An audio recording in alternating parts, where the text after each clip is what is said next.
Naiz irratian, bigarren kafea.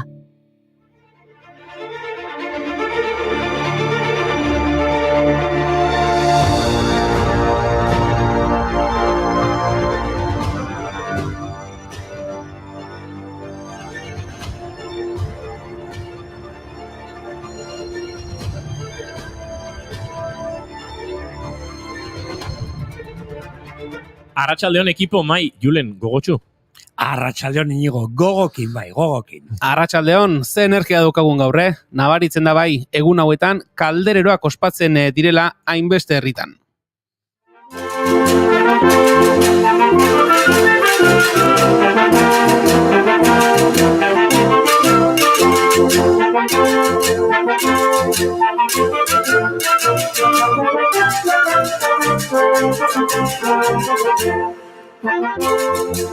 Jode, nik zartagien doinuekin ezagit, gosea somatu dut. Mai, mesedez, hartu paper bat eta boligrafoa eta apuntatu zerrendau. Garbantzuak, babarron txuriak, lekak... Boa, Inigo, aurrez ikusi daiteke zure lotura. Ja, gaur lekaleen munduko eguna da. Bai, egia da. Lekaleen munduko egunaren helburua lekaleekin lotutako jarduerak mundu osoan zabaltzea eta antolatzea da. Burkina Fasok sustatu zuen, eta lekaleen nutrizio onurak zabaltzeko aukera eskaintzen du nekazaritzako elikagaien ekoizpen iraunkorraren baitan, elikadura segurtasuna eta elikadura optimizatzeko helburuarekin. Lekalen munduko eguna bada posten naiz, baina nire zerrendaren arrazoia beste bazen. Kaldereroen doinuak entzutean okurritu zait biharko bazkarirako, oia gitana prestatzea.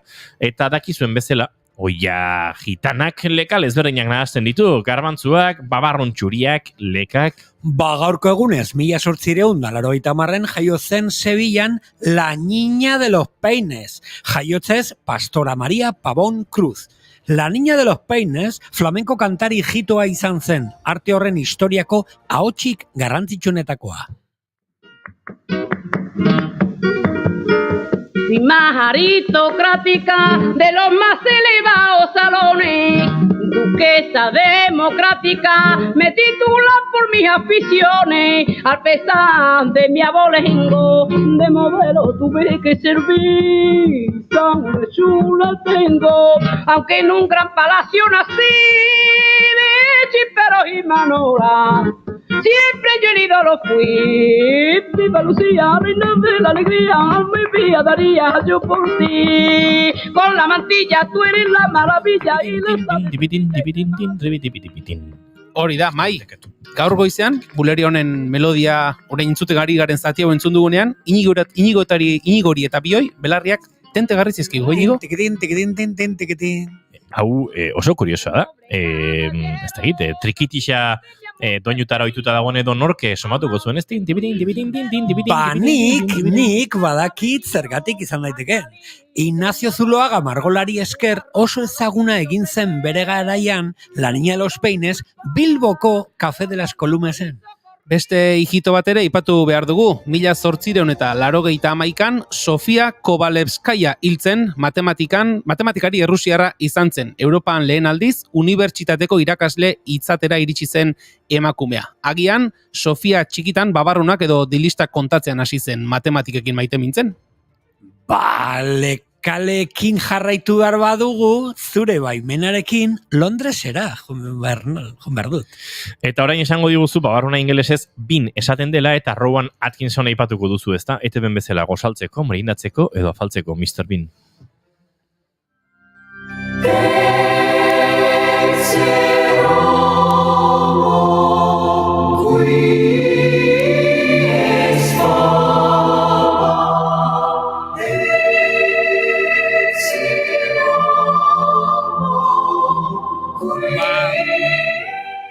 Bai, izugarri gustatzen zait Mr. Bean, baina nik Londresko beste puntu batera joan edut, Limehouse portura. Iratzargailurik etzenean, antxe bizi zen Mary Smith, bere zerbatana eta bere ilarrekin. Agian horregatik, zerbatanari ingelesez pea shooter esaten zaio, ilarrak jaurtitzeko tresna. Mary Smith goizeko 3 esnatzen zen Limehousen eta zerbatan eskuetan hartuta eta jertxe zahar baten poltsikoak ilarrez beteta portuetako zamaketariak esnatzera joaten zen egunero.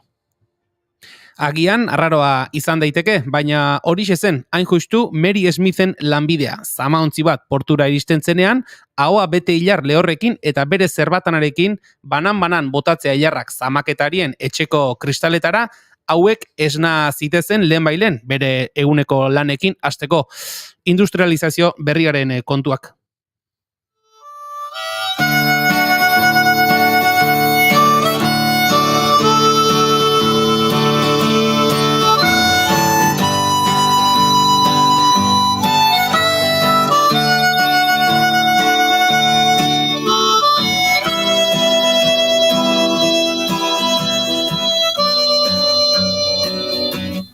But my love, by the gasworks wall, dream the dream by the old canal. I kiss my girl by the factory wall. Dirty old town, dirty old town. Clouds are dread. Mary Smith oso ezaguna egin zen John Topham argazkilariari esker emakume gogorra eta maitatua Limehousen. 20 urtez aritu zen giza iratzar jaioarena egiten. 16 seme-alaba izan zituen, baina bakarrik bik irauntzuten bizirik. Horietako batek bere alaba Molly Murek amaren pausoak jarraitu zituen, eta 70ko hamarkadan lanbide berezionen azken figura bihurtu zen. Eta ez duzu sinestuko, baino Mary Smithek ezkongabea zenean Maria Mendoza izena zuen. Mendoza! Akaso jatorri euskalduna zuen emakume puska honek? Ai, nor daki.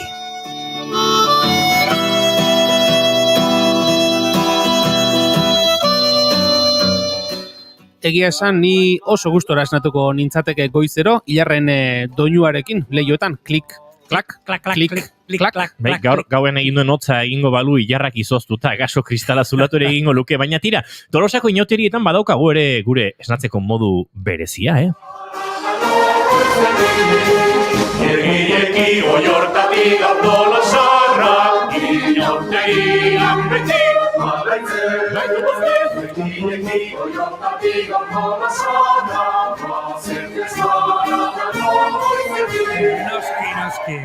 Noski, ja. Lekalen munduko egunean Tolosa ezin dugu kanpoan utzi, ezta? Orain gure babarrunei buruz hitzeiko dugu, ez da Inigo? Ba, ia, babarruna bezain ospetsua den Tolosar baten urteak direlako. Gaurko egunez, 1992an jaio zen Antxon Elosegi kultur eta jai ekintzailea eta ekimen askoren sustatzailea. Eta gainera, aurten inauterizale kutxun izendatu dute Antxon, beraz, ospakizun bikoitza. Zorionak, Antxon!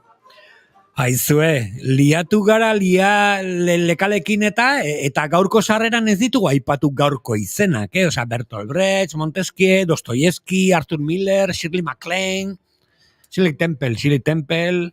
Ba, lekaleak ez bazaizkie gustatzen, joan daitezela, zaintzuria frigitzera. Ara, Julen, sartagietara itzuli gara berriro, bakarrik zure sua falta da, kalderero.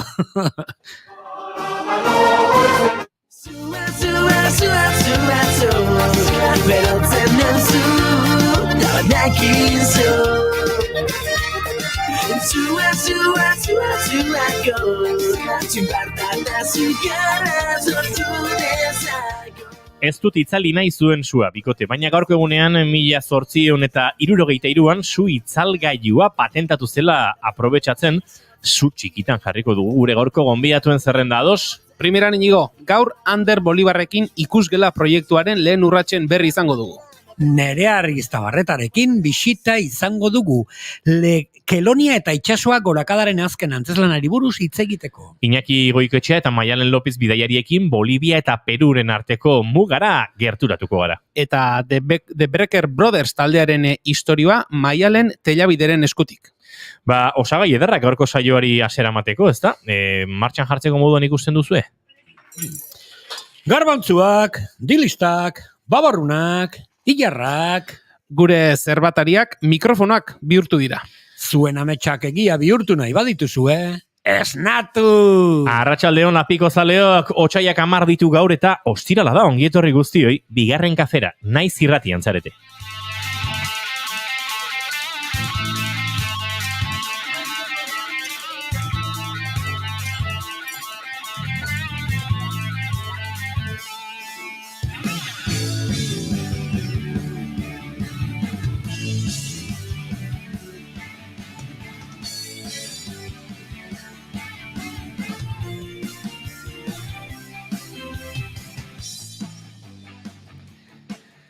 Zuekin, jaun Andreok, Mai Gorostiaga Pozo Europako txapelketako belodromotik zuzenean. Mai Gorostiaga Roseti Pozo, arratsaldeon. Arratsaldeon belodromon aldaparik ez daudenez, buelta kagabiltza eta atzean beti bezala gure Koko! Kaixo, Koko naiz, eta gaur marbantzu eta dilisten arteko diferentziak azalduko izanet.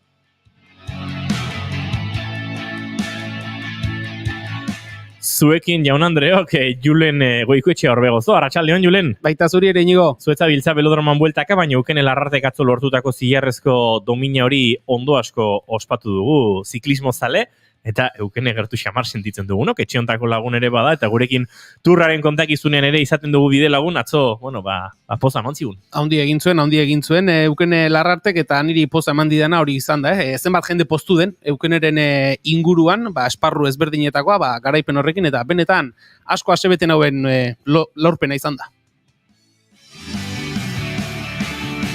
Izketan ari zaizuena Uiñigo Asensio Elurbide. Gaur bigarren kafeak 529 garrena du, arratsaldeak 4:18 minutu, otsaiak 10, gu hemen 3, Laister 4 izango gara, eta horrela, batzuk joan eta besteak etorri, arratsaldeko 6 ere iritsiko zaizkigu. Ongitorri guztioi, naiz irratian zarete, bigarren kafean.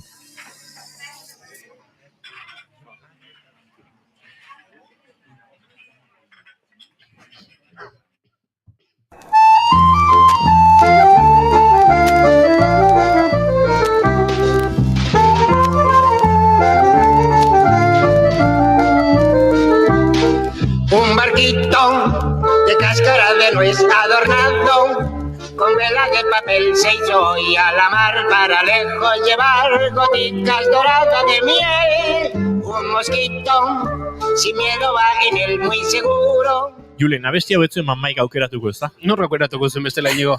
Pentsatzen nengoen.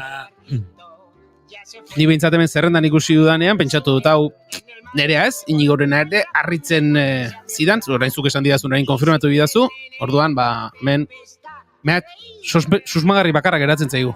Eta esaten baizu eta besti hau, Alfonso Aragon Bermudezena dela, gelditzen zarete horrela. Bueno, ja jakinda zurea dela, lotura egin dut buruan, bai. Fofo handia, maite dut fofo. Atzo aipatu nun, saretatik, hoxe, atzo 1 urte jaio zenetik fofo, payaso handiena, ni txikian nintzene, maite nun pioak, batzen naiz, hiltzen egunean, eske mundua paratu zen, batez ere umentzako. Zan momentu bat, ostras, gure payaso handiena hiltzela, ez? Eta gaur bi payasoa aipatu nahi ditut, nire maite duten, ez? Nire zati hontan. Alde batetik fofo, atzo 1 urte jaio zenetik, eta beste aldetik daukagu payasa bat, Ibarrakoa, Indian dagoela, ja 3 urte hola juten, Asun Lizarralde, gure payaso taldeko, amarruzko payaso taldekoa, juten dala Indiara, eta, eramaten du beti bere motxilan sudurgorria, eta saiatzen da, hango umei parra sortzen. Ez dakit Inigo hori izango du argazkia erakusteko, zaren bidez, porque oso, ez dakit, zoragarria da.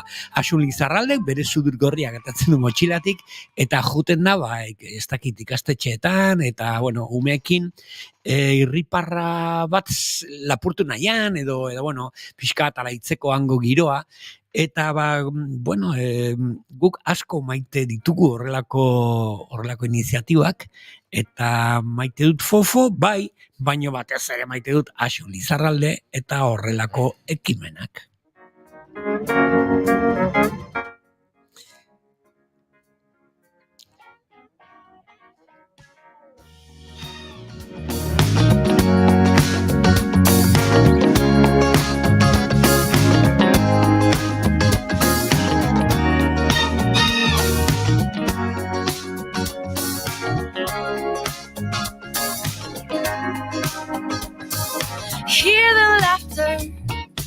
Hementxe aipatu digu Gorkak, ostras, hau bai sorpresa Julen kontrolean, inigo lasaiago dago.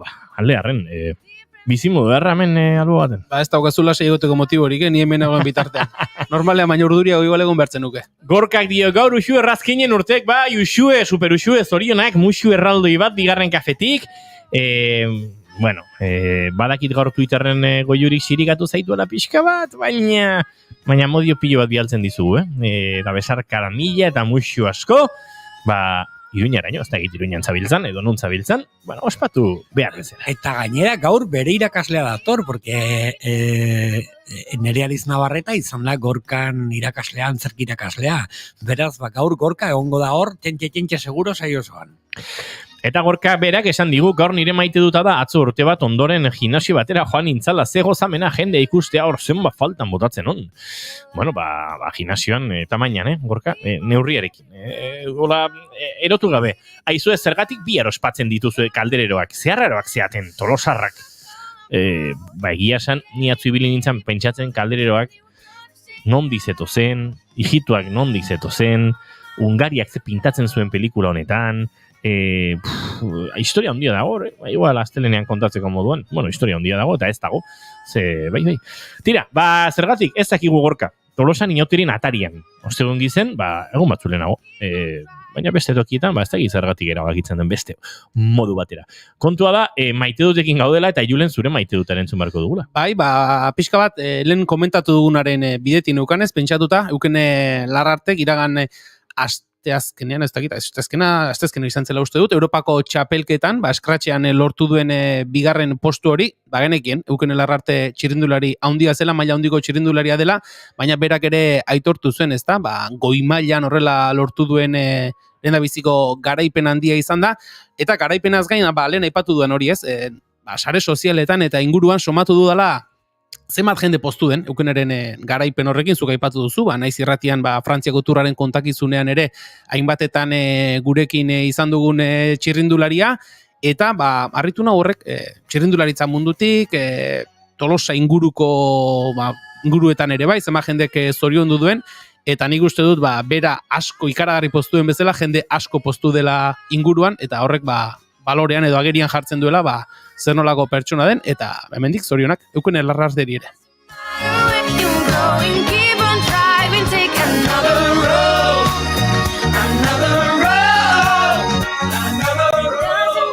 Nere maite duta da atzo pasatako pasartetxo bat, nere amak esan zidan inigo presatu dut oiasko bat oso goxoa eta probatu behar duzu eta ekarri zian taper bat, ados?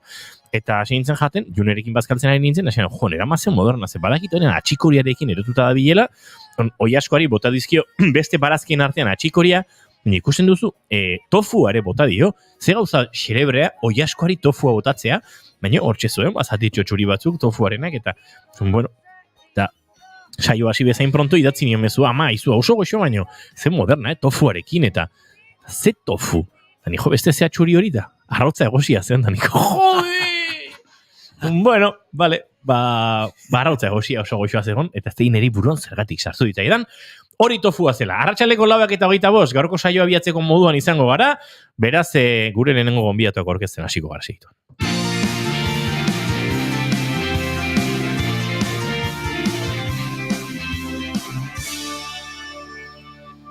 Emaiozu bigarren aukera bat egunari. Naiz irratian, bigarren kafea.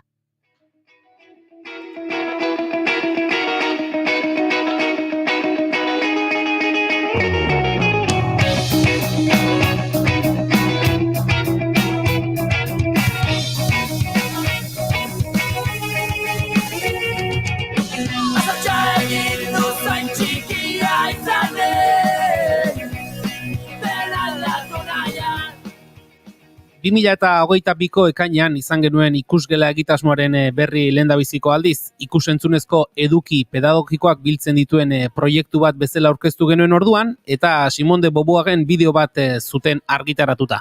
Euskal Wikilarien elkartearen eta Hiru Damatxo ekoiztetxearen elkarlanean dago ikusgelaren atzean, eta Eusko Jaurlaritzako kultura eta hizkuntza politika sailak babestuta ere badago. Filosofiaren, ekonomiaren eta euskal literaturaren inguruko 19 bideo dituzte oraingoz argitaratuta.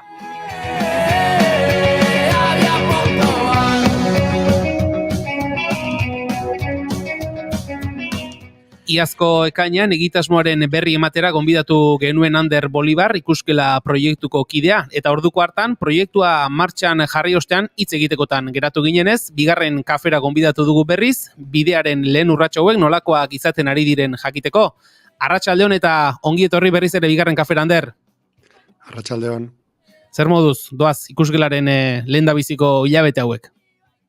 Ba, posik, ja 19 bideo, hori, aurrek urten egon ginenean parea geneukan oraindik, Hannah Arendt eta Simone de Beauvoir, eta irailean ekin diogu ja astero bat argitaratzearen dinamikari, eta, bueno, lan dexente da astero bat edukitzea prest, baina harrera beroa izaten ari da, eta gu ere, ba, egia esan berotuta zail berriak martxan jartzeko, eta, bueno, gauza berriak egiteko. Ander, esan duzu, astean bideo bat egiteko erronka edo duzuela hartuta, ez dakit, gai zerrenda pentsatzen dute luzea izango dela, baina nolabait esan liteke, 3 bloke nagusitan ari zaretela bideoak kaleratzen. Bai, argi genuen hasieratik zailka funtzionatuko genuela, zail bakoitzak bere estiloa dauka, bere narratiba, orduan filosofiarekin hasi ginen, gero ekonomian youtuber bat sortu dugu, ekonomia gaiak eta azaltzeko, ekonomia, baina eguneroko ekonomia, beza zer den, edo inflazioa zer den, eta horrelakoak. Gero euskal literaturan historia pixka bat errepasatzen ari gara, mugarri batzuk aitzaki hartuta, autore batzuk aitzaki hartuta, eta bideo 6-7 minutuko animazio bideoekin, eta orain ja, egia da, 3 sail hauen aurtengo demoraldiko bideo gehienak ja argitaratu ditugula, eta laizter sail berriak aurkeztuko ditugu. Azukaldeko lan batzuk ja eginda daude, eta ja prest daude, baina adibidez, datorren astean sail berri bateko bideo bat argitaratuko dugu. Ander, ez dakit, akaso bizi dugun testu inguru arraro, berezi, nahi den bezala definitu daiteken honetan, ekonomia saileko bideoek dute, arrakastari gehien, zerga gora eta zerga bera eta horrelakoen inguruan dabil jendeak eskatuta?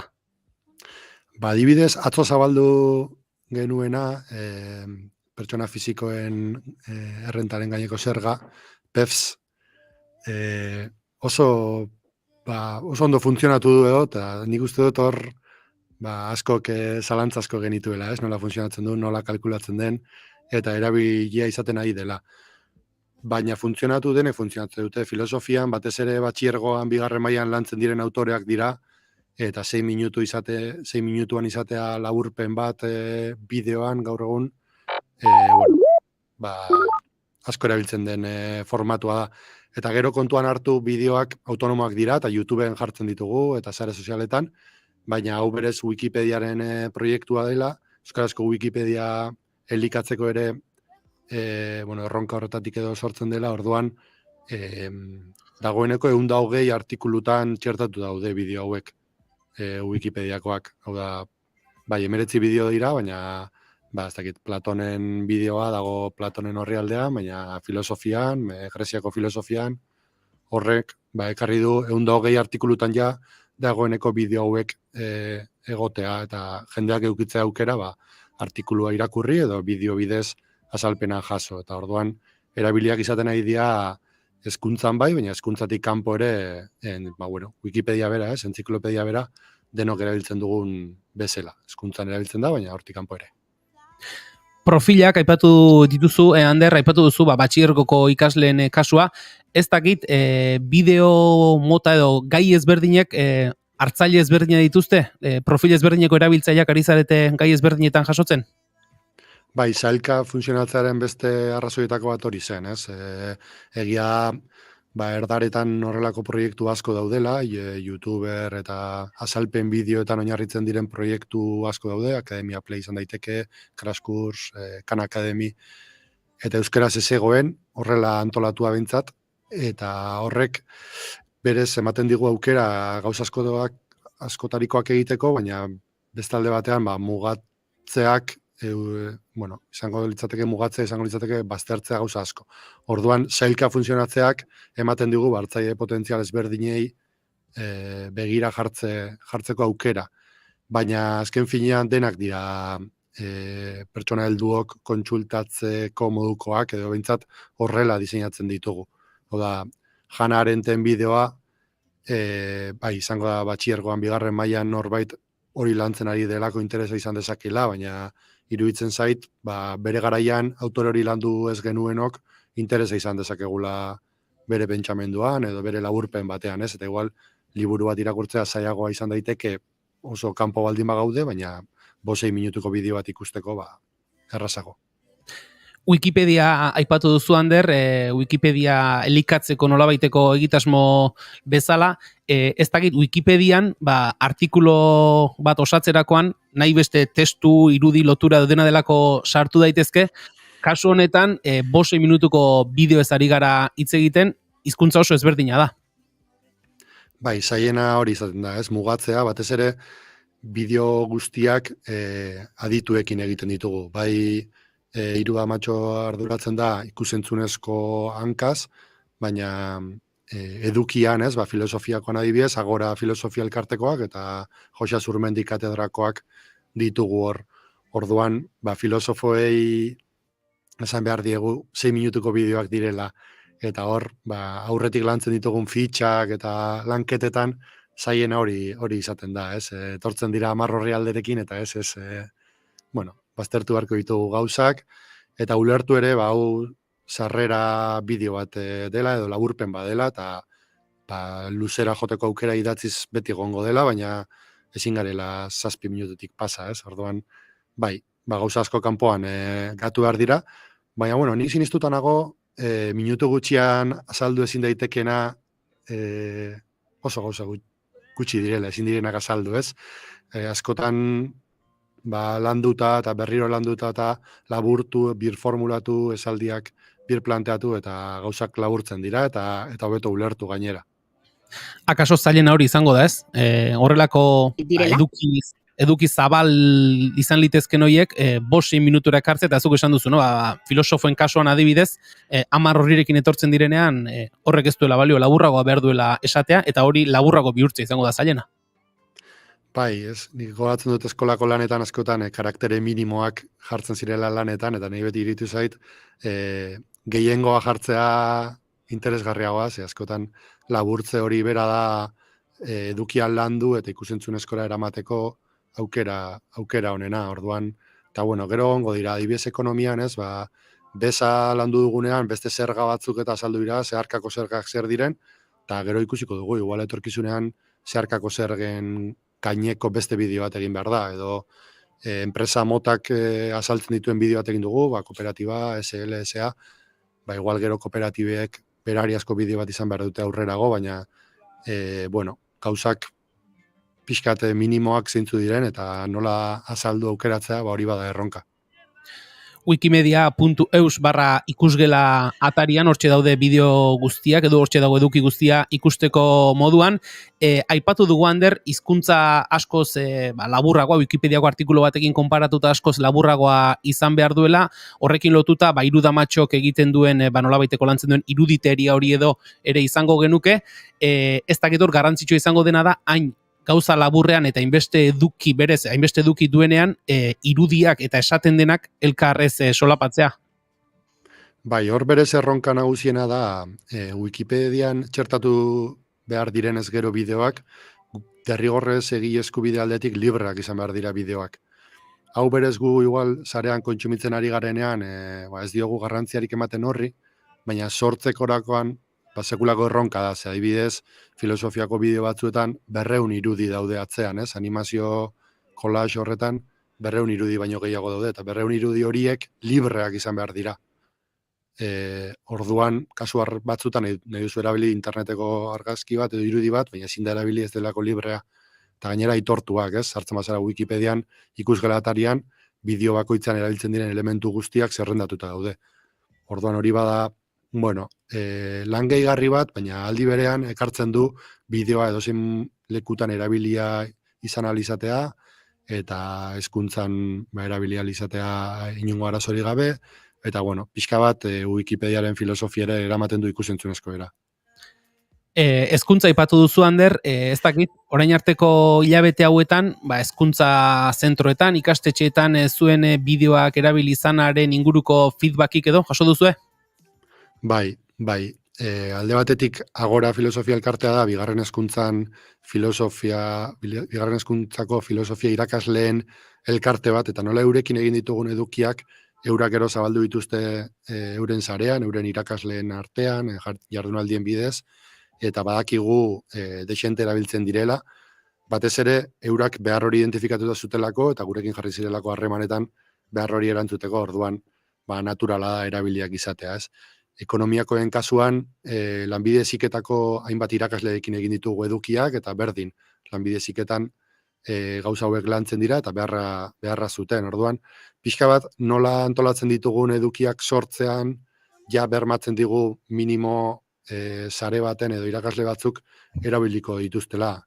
Gero, adibidez berria ikasgelan ere txertatzen dira bideo batzuk, eta hortik badakigu irakasle batzuei heldu zeiela, eta orain bagaude, gida pedagogiko minimo batzuk edo klasean erabiltzeko irizpide batzuk eta lantzeko prozesuan, baina aldi berean iruditzen zaigu interesgarriena eta gure erronka ez ikasleen zuzenean bideoak helarazteko edo saiakera horretan lan egitea dela, ze berez ja badira urte batzuk bilaketa gehiago egiten direla YouTubeen, Googleen baino, eta ikasleak berak edo ez ikasleak, ez, gainontzeko nahi dugunean horrelako zerbait kontsumitu, ez, guk zuzenean begiratzea izango litzateke naturalena, eta ez gure irakasleak esan digulako honen gaineko bideo bat dagoela edo, eta hor ja sartzen dira gure zabalpen kanalak, Instagrama daukagu,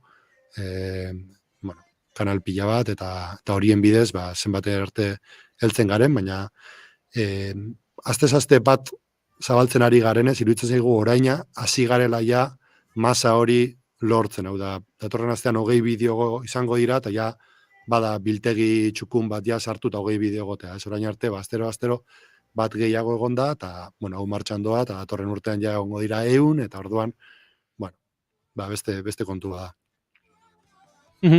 Aipatu diguzu, nolabait ere ikasleen ganako irismen hori landu nahi duzuela, sare sozialek aipatu dituzu, sare sozialez gain, ez dakit hezkuntza zentroen bidez eta horrelako lanketa bereziak espezifikoak egingo dituzue ikasleen gana zuzenean iritsi ahal izateko?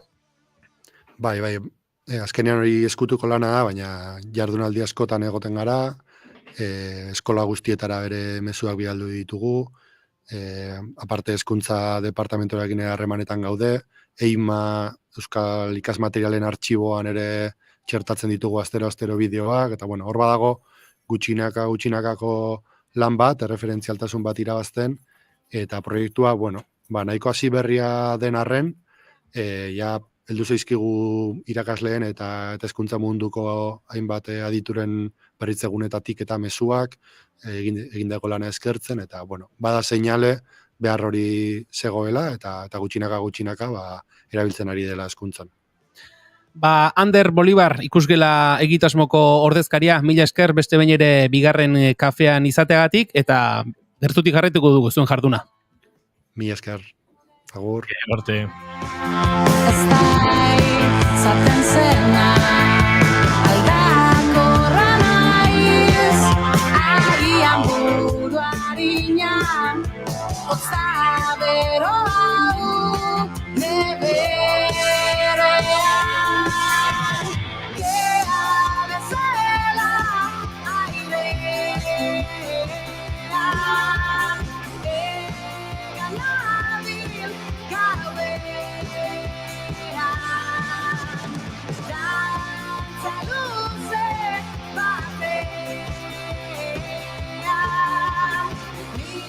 Hemeretzi minutu orain arratsaldeko 5:00 eta gu bagoaz ostiralero bezala bidaiatzera, Nora eta Boliviako mugara.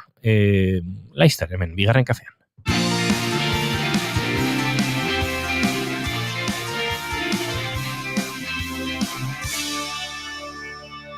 Emaiozu bigarren aukera bat egunari. Naiz irratian, bigarren kafea.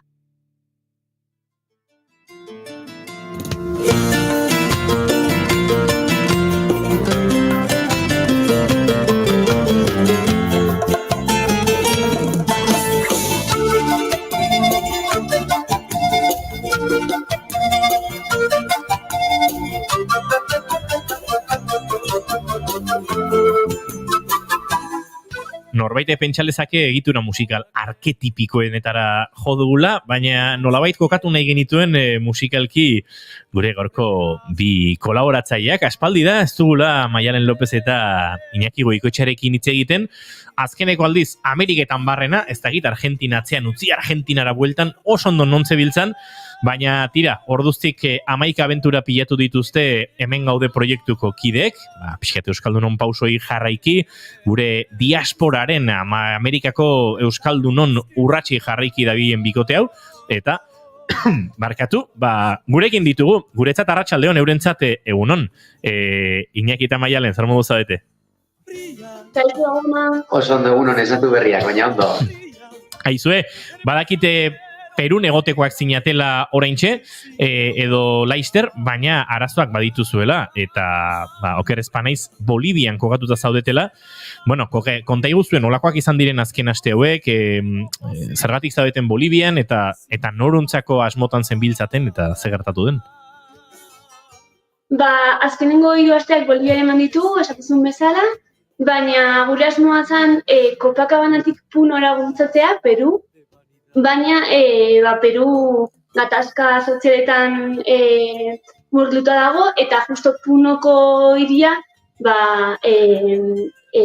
gatazkoien zentro bat da, orduan muga zago irekia, beraz, orain Bolivia eta Txileen arteko mugan gaude, atzera egin dugu, Txilera pasako gara, eta Txiletik saiatuko gara Perura gurutzatzen. Pentsa ze paradoxak dituen historiak, baina gurekin den Mai Gorostiaga Pozo oso antzeko egoera batean izan zen duela urte batzuk. Justo alderantziz, Perutik Boliviara pasatzeko, bere garaian Evo Morales eta Felipe Quispe, kokaleroa eta mineroa, gero Morales birtuzan lehendakarita hori, justo manifatan eta blokeatzen mugak eta zea hori, eta Punotik Copacabanara, justo leku berberan, izan genuen, arazo txori, baina alderantziz, ez beste aldera. Beraz, improvisatzen ari zarete, Iñaki? Bai, eta Boliviako jenderekin komendatzen esaten diogu, zuek orain dela, lau urte horrela egon zinetela, eta ematen du jendeak astu duela, gero berriro mas gobernuan sartu zelako, eta ematen du hori Bolivian egoera lase dagoela, eta horren Peru protagonismo txarra dauka. Bai, nire kasua zen, guain dela 21 urte hola, 2000 izan, bai, beste garaio batean. Urtetxo batzuk ditu Maik eta... Bueno, ia esan kontratzen ere gara, herrialde hauetan, noizbehinko aloko gauza gertatzen direla, baina,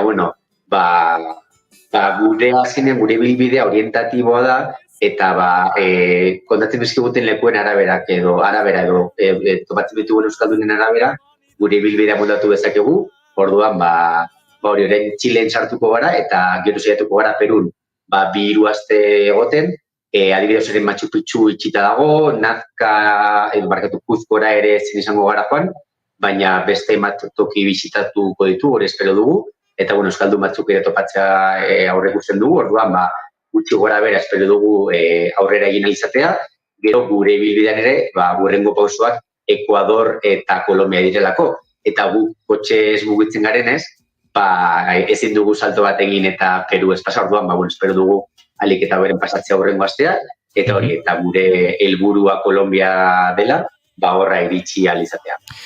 Aizue, kontatu izan dugu, aurrekoan ere kontatu genien entzulei, eta hemen streamingez jarraitzen gaituztenek akaso ikusi dute Nissan Micra mitiko hori, zer moduz ari da portatzen zuen ibilgailua, zen norbaite pentsalezake autokarabana lujoso batean, edo kamperizatutako furgoneta tope gama horitako batean zabiltzatela, baina zuek, kamperizatu edo oia kokatu zenioten Nissan Micra bati, eta horrekin zabiltzate, dakidan arte, aguantatzen du, ezta? Bai, egia esan, dene gabetzen digute, esan dugu, gure autoarekin gabiltza biaiatzen, eta beti esan digute, baina zer autokarabana edo kamper bat, eta kebakea esan dugu, Nissan Micra bat ardan, eta onaino erizizait, eta, leku batzuetara joateko gara Boliviako Amazonasen, eta hor utzi genuen kotxea hiri batean, Kotxabaman, eta hegazkinez joan ginen. Eta justo eurite hilabeteak dira, eta egia esan onden ginen, euria egin zuen, eta joan ginen, irungo ONG batek lan egiten du bertan, eta tipoa gure bilatorri zan bere kotxean, eta eskerrak, gure kotxearekin ez zinateke arra iritsiko. Baina oraingoz, oso ondo portatu da, egia esan asko, leku askotan gaizki pasatzen dugu bideak ez daude oso ondo eta, claro, gure kotxea oso basua da, irrepide hauetarako, baina oraingoz ez daukagu problemarik eta jarraitu dugu, oraino iritsi gara, ja Bolivia gurtzatu dugu, Bolivia ere esertutzi guten ez zegoela oso ondo, bideak eta, baina ja Boliviatik aterako gara oraintxe eta ondo portatu da. Bai, hori da, autokaravana, kamperrak, beste aukera zen todoterreno bat. Horrelako errepidetan, Amerika Latinako hainbat errepidetan, zulo bat, langa moduko bat, denetarik topatzean nahiko ikoa da, eta, Nissan Micra aguantatzen ari bada, ez du besterik esango. Gure maila egurrezkoa da, egurra zura ikutzen ari gara, beraz, sortea ematea espero dugu. Zuen helburua Iñaki Maialen bazen, eta bada ez, hemen gaude proiektuarekin, aipatu dugunez, Hego Ameriketako euskaldunen urratsak jarraitzea, horretan diar duzue, zetopatu duzue orain arte, zuen Instagram kontuan ere ikusten ari gara ez, hainbat entrevista egiten dituzuela, batzuk bertakoekin, beste batzuk euskaldunekin, nolako izaten ari da esperientzia azken aste hauetan, Boliviatik, zer topatu duzue, zerekin aritu zarete? Esan, orain arte oso ondo, mota askotoko euskaldun edo euskal kulturarekin lotura duten pertsonak topatzen ari gara, eta ja pasa ditugu Argentina, Chile, Uruguai, Brasil, Paraguai eta Bolivia, uste dut horiek direla guztia. Orduan, Chile, Argentina eta Uruguain, 19. mendean eta 20. mendean, euskal emigrazio bat handiago zen, orduan hor, euskaldun asko topatu ditugu, kultura eta euskararekin atxikimendu handia dago, orduan hor, euskaletxe asko bere bai, eta euskalduna topatzea erreix izan da. Gero ja, Paraguain eta Bolivian emigrazio mugimendu horiek ez ziren egon, orduan, euskaldunak egon dira, kolonizazioaren hasieratik, orduan, kale asko daude, eta historikoki euskaldunek presentzia izan dugu, baina gaur egun ez da hain aktiboa. Orduan, bidaiaren lehenengo partean, euskaletxetan ibili gara asko eta protagonistak topatzea erreix izan da, eta orain jaian Bolivian ez da hain zuzen edo hain erreixa izan, eta topatu ditugun euskaldunak beste motatakoak izan dira, kazetari bat adibidez, edo ONG batekin lan egiten den pertsona bat, edo naiz eta euskalduna ez den pertsona bat, euskaldunen historia baten inguruan asko zekiena, eta nola gabiltza saltoka eta lehenengo herrialdetan oso erreixa zen euskalduna topatzea, eta hemen horren gabiltza baten kontaktu ematen digute, berarekin harremanetan gaude, pertsona horrek beste baten kontaktu ematen digu, eta azkenean, elkarrizketak ikusten badituzu, 50 piko egin ditugu, batzuk antzekoak dira, baina beste batzuk oso ezberdinak dira beraien artean, eta hori da saiatzen ari garen egiten, hemen dauden euskaldunen argazki edo radiografia zabala egitea, eta historio bitxiak eta jende jatorra topatzen ari gara, egia esan hemen kamera bat jartzen diegu eta jarraian hasten dira hitz egiten, batez ere Argentinan, ez daukat inolako arazorik hitz egiteko, eta batzutan gure artean komentatzen dugu, Euskal Herrian nahian batzutan zailagoa dela pertsona bat konbentzitzea olako bideo bat garatzeko, eta hemen nahi dugun guztia ematen digute eta oso eskertua gau. Aizu, hemen ikusten ari gara zuen webunean, ibilbidea, irailean Buenos Airesera iritsi, urrian Makatxingo Euskalastean egon, horren ostean esango nuke aritu ginela, hortxe Pazko uartea dagoeneko atzean utzi zenuten, Txileretik ere ibilita, ez dakit, poliki aritu zarete, hainbat eta hainbat tokitan, baina ikusten dudana da, egutegia, zehatz-mehatz ari zaretela betetzen, edo behintzat hemen jartzen du 2023ko otsaila, Bolivian jarraitu eta Perun sartu, eta hortan zabiltzate. Ez dakit Maialen, kasualitatea den eta gero hortartean egon diren aldaketa asko, edo nahiko fidel ari zareten zuen plana betetzen.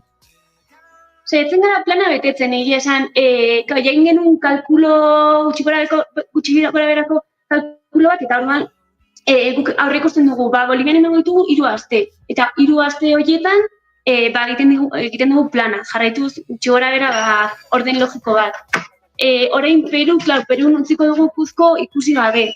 Orduan, gure asmoa da, momenturen batean irikitzen baute Machu Picchu eta gasaitzen bada bagatazka sozial hau, itzultzea egazkinez. Ekigu nondik, baina orduan hor plana igual luzatuko zaigu pixka bat, erabiliko ditugu Perun aurreikustuta genuen 3 asteak, eta orduan hori itzultzen bagara igual luzatuko zaigu, baina saiatzen gara 3 aste ematen badiogu edo aurreikusi baditugu herrialde batentzat, 3 aste horiek planifikatzen eta gure planarekin fidela izaten. Eta gure bidaiak ere hasieratik izan du hasiera bat eta bukaera bat, eta badakigu bukaera hori izan behar dela gutxi gora bera apirilean, eta orduan aurrera jarraitu behar dugu. Argentinarrengatik izango balitz, herrialdean 2 hilabete pasa egin dituela, ez ginateke Argentinatik aterako hau ere ikusi behar duzuelako, eta beste hau, eta bestea, baina azkenean hori, nahiz eta batzutan pixkatzaltoka ebil eta leku bakoitzean 2-3 egun pasa, jendeari izaten dugu aurrera egin behar dugula, hori, gauza asko ditugulako oraindik ikusteke. Argentinarrak aipatu dituzu, Iñaki, Maialen, Argentina oso herrialde handia da, eta Hego Ameriketan badu pixu bat, bai kulturalki, bai geografikoki, tamainari dagokionez soilik ere noski, baina asko ibili zarete Argentinatik, esango nuke aurrera eta atzera tarteka, ez? Izan dela pixka bat bidai osoaren, gero galdetuko dizu eta pirilan amaituko den edo ez, baina bidai osoaren erdigune sentsazio pixka bat ematen du, ez? Zuen abegi txiki edo bihurtu dela Amerika Latinan. Claro, Argentina oso handia da eta gauza asko daude ikusteko eta bakoitza punta batean. Orduan, saiatu ginen gutxinaka gauzak, beste herrialdeetan sartzen, daudelako leku batzuk, ez dagoela ez Patagonialdean, daude kilometro asko, eta ez daude herriak, ez daude ezer. Orduan, saiatzen ginen beste herrialdetara ere gurutzatzen, eta horrela, gero ere Argentinako iparraldean egon ginen, baina iparraldea Buenos Airesetik 18 ordutara dago, orduan, sartu ginen Uruguain, Paraguain, bidea pixka bat beste lekuak ikusteko, eta bestela Argentina bakarrik egiten badugu, denbora gehiago bertzen genuen, orduan, saiatu gara beste herrialdeak bisitatzen pixka bat, eta gero Argentina iparraldea, hegoaldea, eta bi kostaldea, eta gero Txilen ere egon gara. Bidaiaren zentroa ez nuke esan, ematen diogu garrantzi berdina herrialde guztiei, baina Argentina hain handia den, ez da hainbeste gauza daudenez, horregatik diogu 2 hilabeteko epea, baina bidaiaren zentroa. Oso gustora gara Argentina, nila esan kulturaki oso antzekoa gara, eta oso emosentu gara bertan, orduan, Bai, eta bidaiaren hasiera izan zen ez ere bai, eta hasieran ere iritsi ginenan ez genuen ia zer ezagutzen, eta Euskal Etxe baten bitartez pertsona batekin egon ginen, eta egia esan agurtu genituenean berezia izan zen, eta gainera Buenos Aires utzi genuen justo munduko kopa irabazi zuten asteburu horretan eta horrengo egunean, orduan, hori ere beraiekin bizi izan algenuen, zabait historikoa izan zela, orduan betirako Argentinan amango dugu gure bihotzean, eta hori, eta Argentinak ez dakit, 20 probintza baditu azkenean 15 edo 16 bisitatu ditu, orduan, Euskal Herriera butatzen garenean Argentinar bat ezagutzen dugunean esango dugu, Argentinarra nongoa zara, eta beti herrialde bat ezagutzen duzunean, ematen du, bertako norbetekin topatzen zarenean, beste harreman bat sortuko dela, bakarrik hitz egin alko duzulako herrialde horri buruz, edo kantatu alko diogulako hemen mundialean ebesten zuten abestia, eta horrek betirako harreman berezia sortuko duela. Aizue, ez dizuet dagoeneko esan nahi gutxi geratzen zaizuela, ez zaizue gutxi geratzen, baina zuek ere konturatuko zinaten, pixkana zuen amaierako plan horiek, Apirila, Kolombian, Kartagenara iristea, ari direla hurbiltzen. Irailean akaso bazirudiela hau inoiz etzela amaituko, eta orain pixkat kontzientego izaten hasi zaretela edo. Bai, baina, oraindik 3 herrialde falta zaizkigunez, denbora daukagu hori, oraindik aurrera egiteko, eta batzutan hemen galdetzen digute, eta ez duzu etxea falta motatzen, eta guk erantzuten diogu, hemen oso ondo gaudela eta asko disfrutatzen ari garela, baina Euskal Herrian genuen bizitzare gustokoa genuela, orduan itzuliko gara Apirila herrialdean, eta maiatzen egongo gara, udaberria izango da, Euskal Herritik atera ginean uda bukaera zen eta udaberrien itzuliko gara, eta etxean ere ondo egongo garela, gure lagunak eta familia zen ditugula, orduan bidaia bukatuko da, etapa bukatuko da, beste gauzetan ibiliko gara iristen garenean Euskal Herrira, baina nik ere esaten dut askotan, bidai honek, gauza on asko ekarriko dituela, nahiz eta bukatuta ere. Han gaudenean bidean ezagutuko ditugu jendea bisitan itzueko da, edo, bueno, ja beti lotura berezia egongo da Hego Amerikarekin eta hemen dauden euskaldunekin, orduan, bidaia unaizta ematen du bukatuko dela apirilean, nizu ernago hori, lehen esan duen bezala, 10 urte barru, oraindikan bidai honen aritikan hori, tiraka jarraituko dugula, eta bueno, eta leku batzuk ez ditugunez bizitatu, haien itzuli barko garela besti bidai bota bat egiten, baina bueno, lehen orain arte ez genuen Hego Amerika ezagutzen, eta orain ja, betirako bihotzean eramango dugun zerbait izango dela, eta naiz apirilean bukatu, berezia izaten jarraituko du urte askotarako. Bidaietik bueltan Maialen oraindik geratuko zaio bidaiari, grabatu duzuen material horrekin guztiekin ere ze ondorio atera, zer egingo duzuen, hori kontatuko diguzue, garaia iristen denean. Guk oraindik zuek bidaia amaitu horretik izango dugu, zuekin berriz ere bat egiteko aukera, baina uste dut bueltan zaudetenean ere, bidai guztia hemen aurrez aurre lasaitatu eta gero afari modutxoa egiteko itzorduare hartu beharko dugula. Jo, perfecto, guatik, perfecto. Egia esan bai, oraindik ditu elkarrizketak egindak eta publikatu gabe, pentsatzen dugu, igual Perun edo Bolivian ez dugu izango inbeste elkarrizketa eta Argentinako 3 dela ditugu hor pilatuta, baina beti topatzen dugu zerbait, así que oraindik bueltan seguro daukagula ere elkarrizketaren bat publikatzeko pendiente, eta noski bidaia osoa kontatzeko, eta bueno, bidaiariekin ere, hemendik egon diren beste pertsonekin ere, anekdota komentatzeko ere, perfecto, prest. Iñaki eta Maialen, gozatu bidaiari geratzen zaiona, oraindik desente dela, zuek ondo adierazi diguzuen bezala, izango dugu beste itzordutxo bat, itzuli aurretik, nik uste dut ja Kolombia inguruan zabiltzatela edo, eta ondoren beste bat hemen ja aurrez aurre, gauzak beste modu batera kontatzen direlako beti ere aurrez aurre begira gaudela. Bikote, mila esker, gozatu, behondo izuela eta jarraituko dugu harremanetan. Ondo, eskerrik asko, mila esker zurei. Aio. Konfesatuko naiz pekatuz pekatu iritzi bakoitzean. Pekatuen zamak zenbat irauten dudagoaren bidean.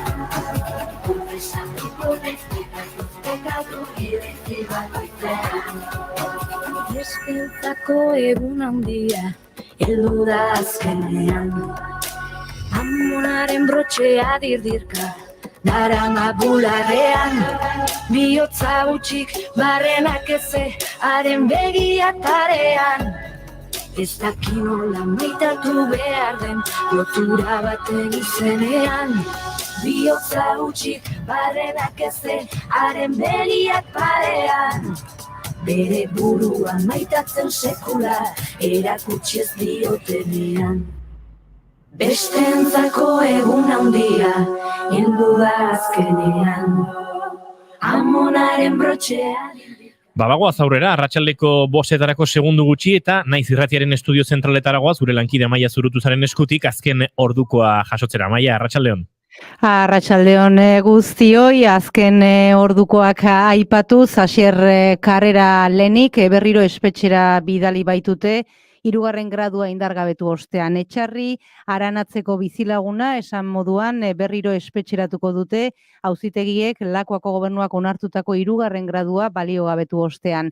Pasaden urrian onartu zion Lakuak 3. gradua Asier Karrera Arantzanari. Fiskaltzak errekurtsoa aurkeztu zuen, azken urtean beste 10 kasutan egin bezala. Dinamika sistematiko honen ondorioz 10 euskal presori espetxera itzultzeko obligazioa ezarri diete. Kasu honetan Auzitegi Nazionalak fiskaltzaren iritzia onartu eta Nafarra espetxera itzul dadila agindu du. Oraindik gisa honetako hainbat helegite gainera ebazteke daude. Karrerako 22 urte daramatza espetxean, Martuteneko kartzelara itzularaziko dute orain.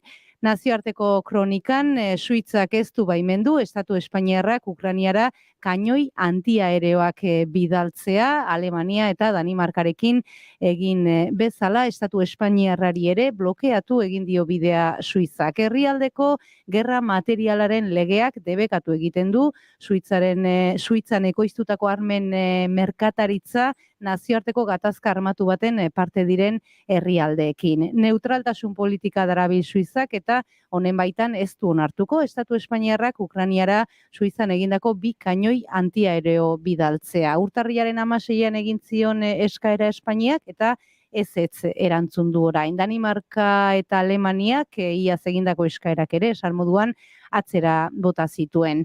Gerran dauden herrialdeetara armak bidaltzea debekatzen du Suitzako legediak. Herrialdean ekoizturiko armak ezin dira beraz, gerran implikatutako herrialdeetara bideratu. Eta honi lotuta, Suizari arma bat erosten dion herrialdeak, ondoren beste herrialde baten esku utzi asmo badu, baimena eskatu behar dio, aipaturiko irizpidea urratu ez dadin. Ezezkonek eztabaida eragin du hori bai Suitzan bertan, eta gobernua baieztatu du armen berresportazio politikak berrikusteko aukera aztertzen ari direla parlamentuan. Neutraltasun politika bat duen arren, Suitza Europar Batasunak Errusiari ezarri dizkion zigorren alde lerratu da, eta gauzak honela Errusiak etsaitzat jo dituen herrialdeen artean dago.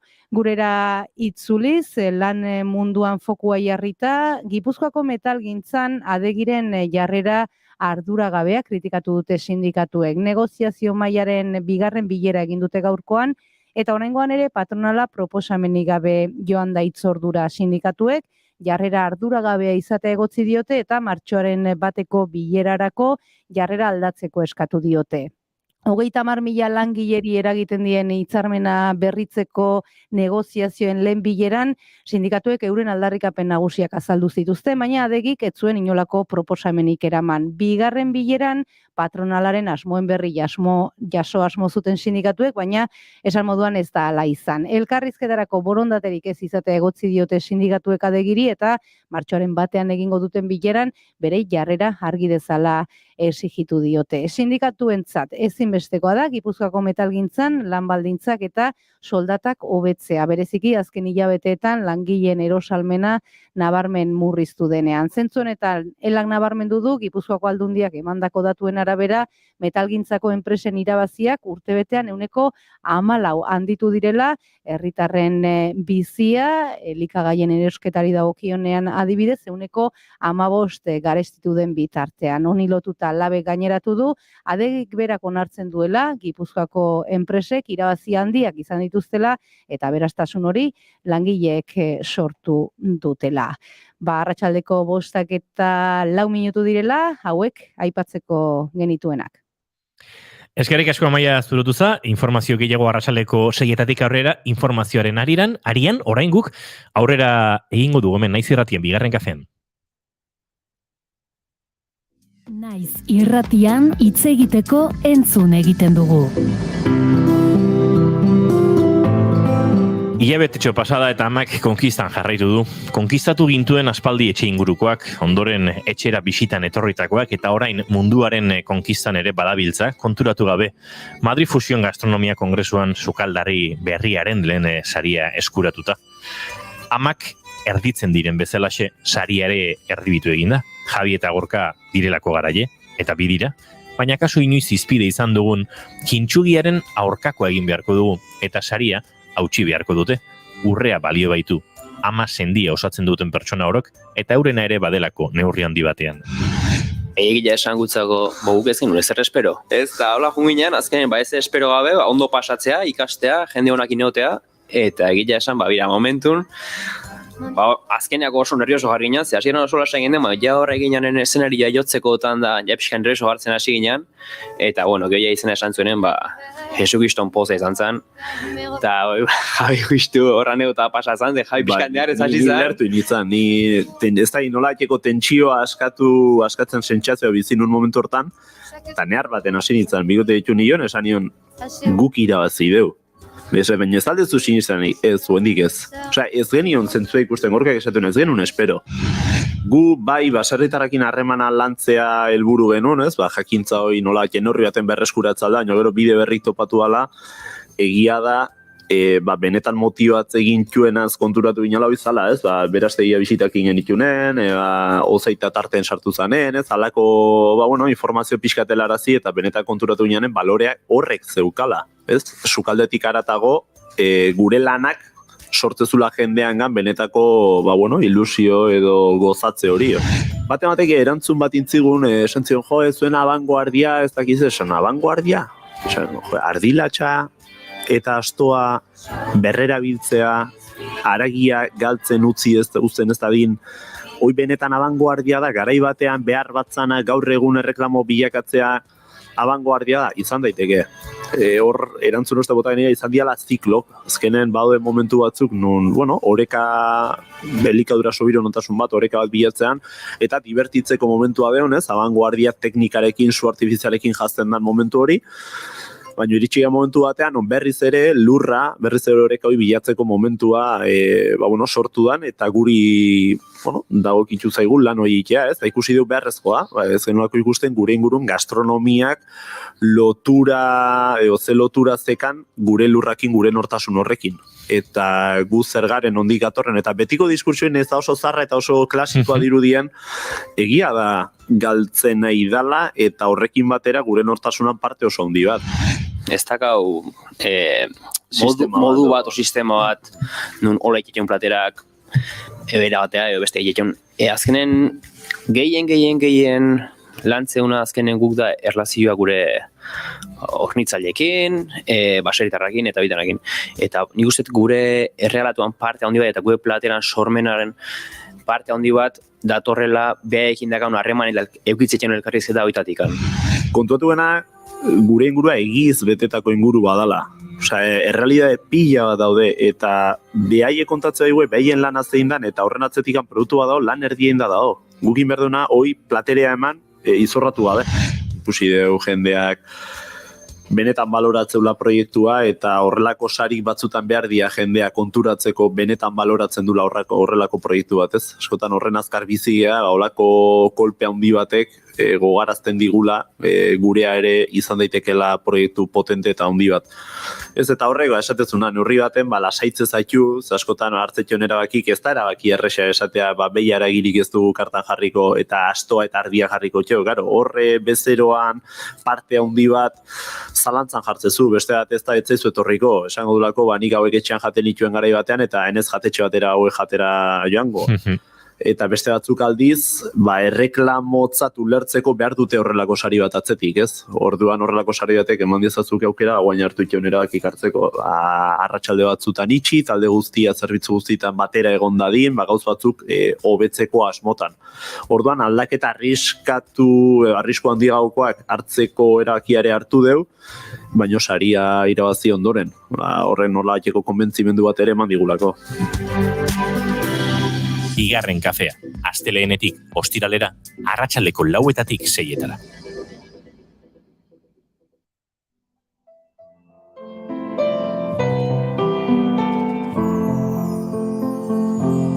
Iparraldeko portu zarra, ekar dezagun kantara, kale guztien sentimentua, Area, ikusmena galtzen den lekuraino, azken muñoen eta itsasoaren arteko, itsasoa. Guztie bukatzear dagoen arratsalde bateko aireotzean, beti iparretik jotzen duen haizeak bedeinkatzen du dena. Hondartza eta itsasoa. Kale guztien sentimentua, edalontzien ikara, edalontzien ikara. Perfekzioa izan liteke, irudi jainkotiarra, jasotzen den eta bere buruarekin nahikoa den mundu bat, ur eta lur existentzian mutua, lan burutua eta zehatza. Egia. Baina berrirore gizakiaren hazi berrerosleak trabatzen du paradisu horren mekanismoa. Gauerdiaren ere muetan, labanahoak kaidera. Bagatela bat aski da egia errukigabearen edapen handi guztia bertan behera usteko. Ezereza, baina ondarrean hiltzatua, ikono santu horren azalean, urradura hautema ezina. Ondartza infinituaren perfekzioaren gainean jarritako salbuespen niminoa. Urrundik ikusita, puntu beltz bat besterik ez litzateke. Ezerezean, emakume baten eta mihise baten ezereza. Edalontzien ikara,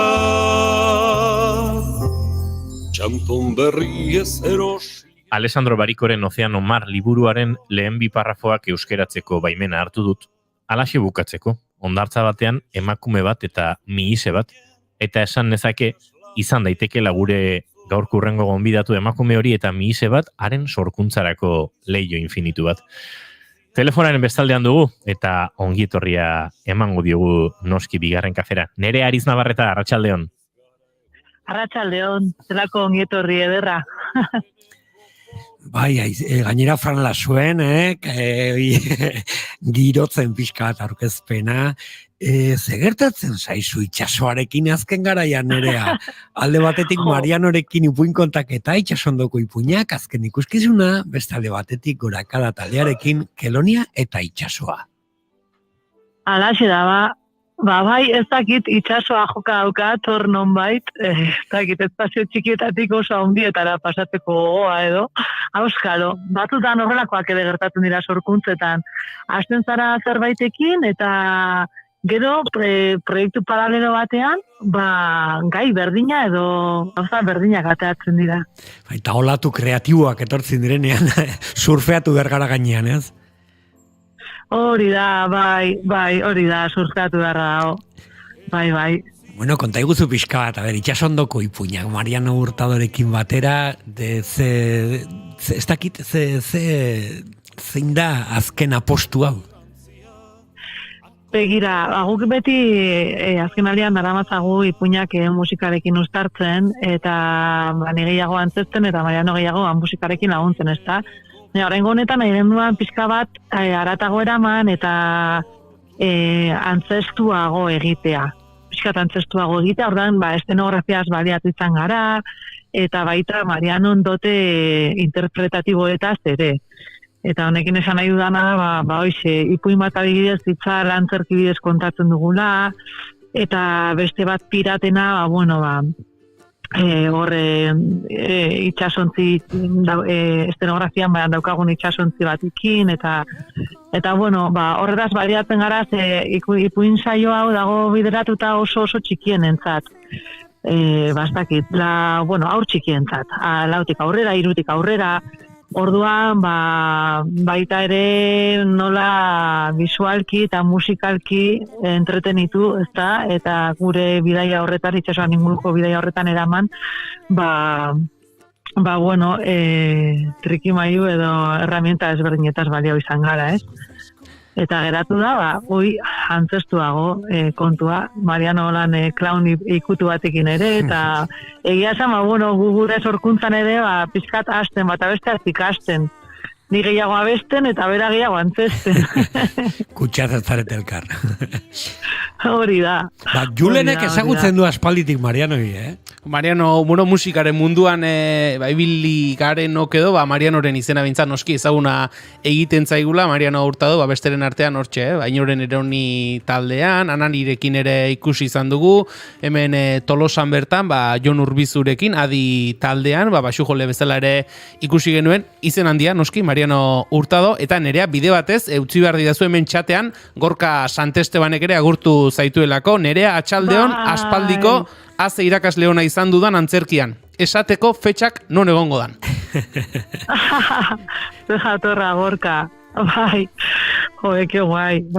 Bergarako antzerki taldean esagutu genuen elkar, ni irakasle moruan, da Gorka ikasle moruen, da behitxu. Gorka bizar gauze Donostin, lugaritzen, baina beste antzeslan batekin, beste itxasoko bestearekin, Kelonia eta itxasokoarekin gaude biak. Zitanan, adibide. Eta pinta oka edozein lekuetan aukera izango degula, porque herri biliko da Gorakadako azken ikuskizun hau. Aizun ere, leno aipatu dugu zurekin eta itxasoa, ez? Azken olatu honetan. Baino, begiratzen badegu Dora Kantero zuzendariarena, ez? Gorakadarekin Kelonia eta itxasoa ikuskizuna, baino guaindala gutxi, guaindala urte bete, saritua Fira de Titellas del Lleida, Lleidako txongillo jaialdian, Drac d'Or irabazi zuen, beste ikuskizun batekin, El tiempo de las tortugas, esan dezakegu Dora Kanteroria dortokekin izan dula olatu berezi bat, ez? Bai, total. Hori da komentatzen izuna, ez da batzutan hori sorkuntza batean hasten zara, beste batean, eta gero zatzu ostra, baina eta, hemenin etorrin eta, nola posible, harimak konpartitzen dira moduren batean, ala. Eta bai, badora El tiempo de las tortugas egin zuen, zuk esandakoa, eta hori Dora da, zuzendaria golakadako lan honetan, Kedonia eta itxasoan, dela dordoka baten historia, ba, itxasora heldu beharrean, galtzen dela bidean, eta irira iristen dena, ez?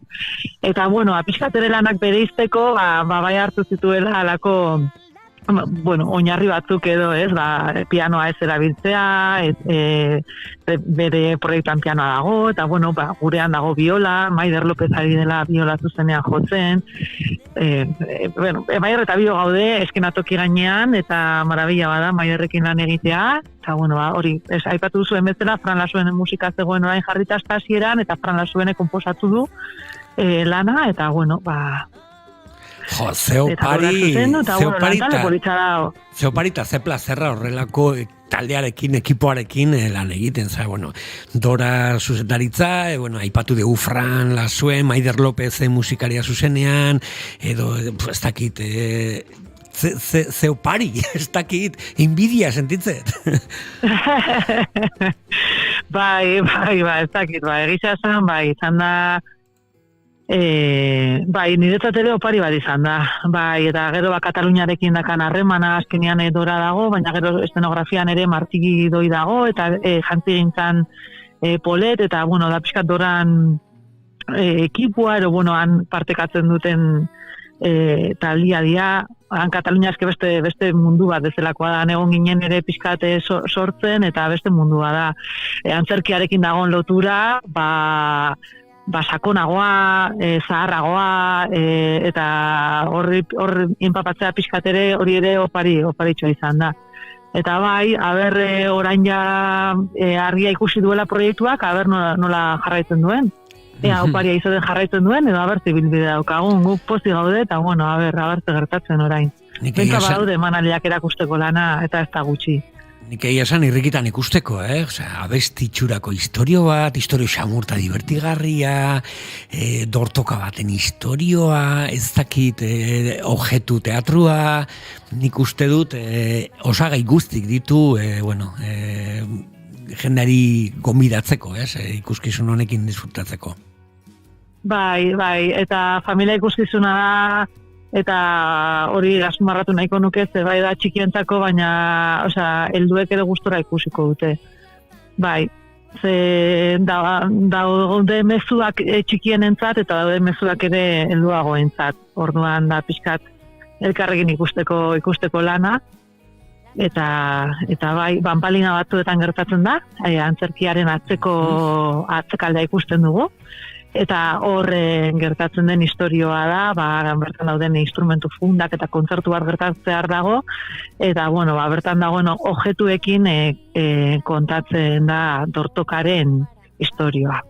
Eta gainera musika zuzenean Maider Lópezekin, musikari puska, ohituta zaude, bai Marianorekin, Maiderrekin, eta beste proiektuetan, esango nuke, zure lan askotan agertzen, egiten duzu musika zuzenearekin, ez?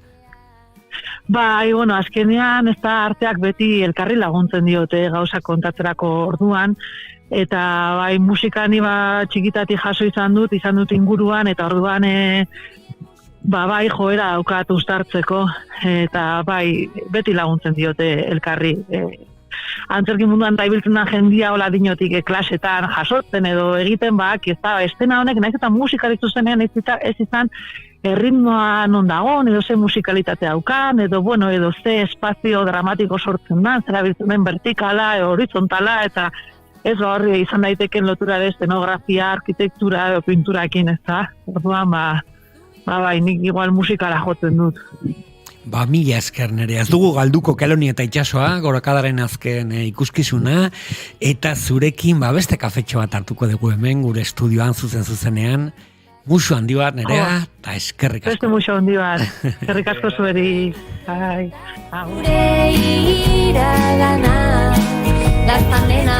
Eta guk aurrera egiteko, Mai Gorostiaga Pozo agurtuko dugu, joan beharra dauka berak ere, Mai, zintzu izan da datorren ostiralera arte, Eta Julen Dabiok hementxe garatuko gara segituan Maialen Teiabidere aurkeztu behar dugulako. Bueno, aurkeztu ezagutzen du dagoeneko entzuleak, baina The Brecker Brothersen inguruan ariko gara berarekin segituan.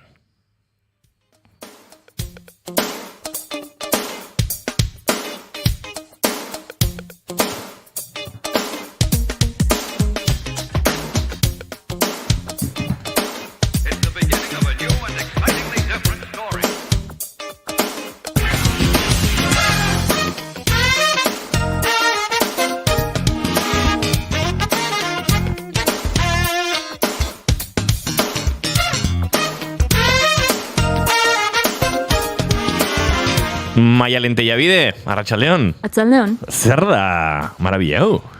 Komentau genuen, ez dakit noiz, baina komentau genuen. Iuian giroan, nik uste. Hoi da, bai. Eta gaur nator, Breckerra nahien The Return of the Brecker Brothers diskuakin. Diskazo bat. Osea, hasieratik bukararaino. Ta ez dakit, asko gustatzen eta ekarri nahi non. Mazte gabe.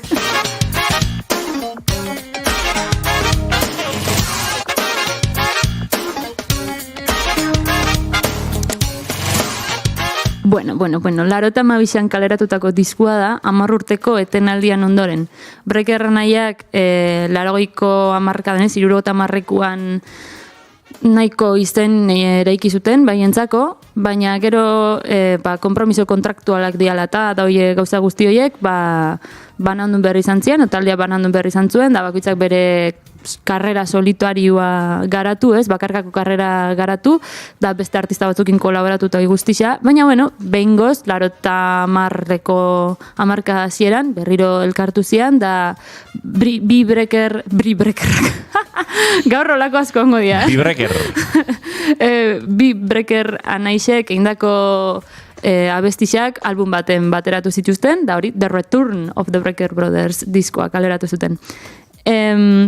Ze jazz mota da, ze claro.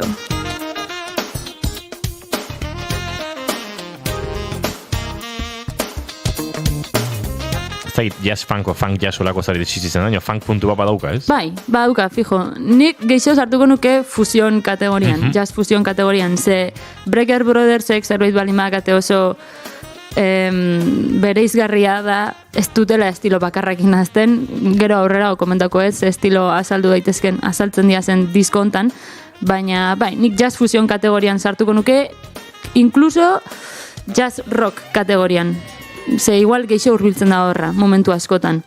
Baina bueno, pertsonalan inguruan itzen godet, ze jende pila bat dago diskontan, dozena bat baino geixo, baina bueno, daoz, bost edo sei, bueno, sei ez, bost dago zola esanguratsuenak, sei apunta ditute izan, joder. Bi Breckerra nahiak, diazela Michael eta Randy, Michaelek saxoa eta eguia jotzen txu, eta Randyk trompeta, eta trompeta sintetizagaiotik pasatutakoa baitza.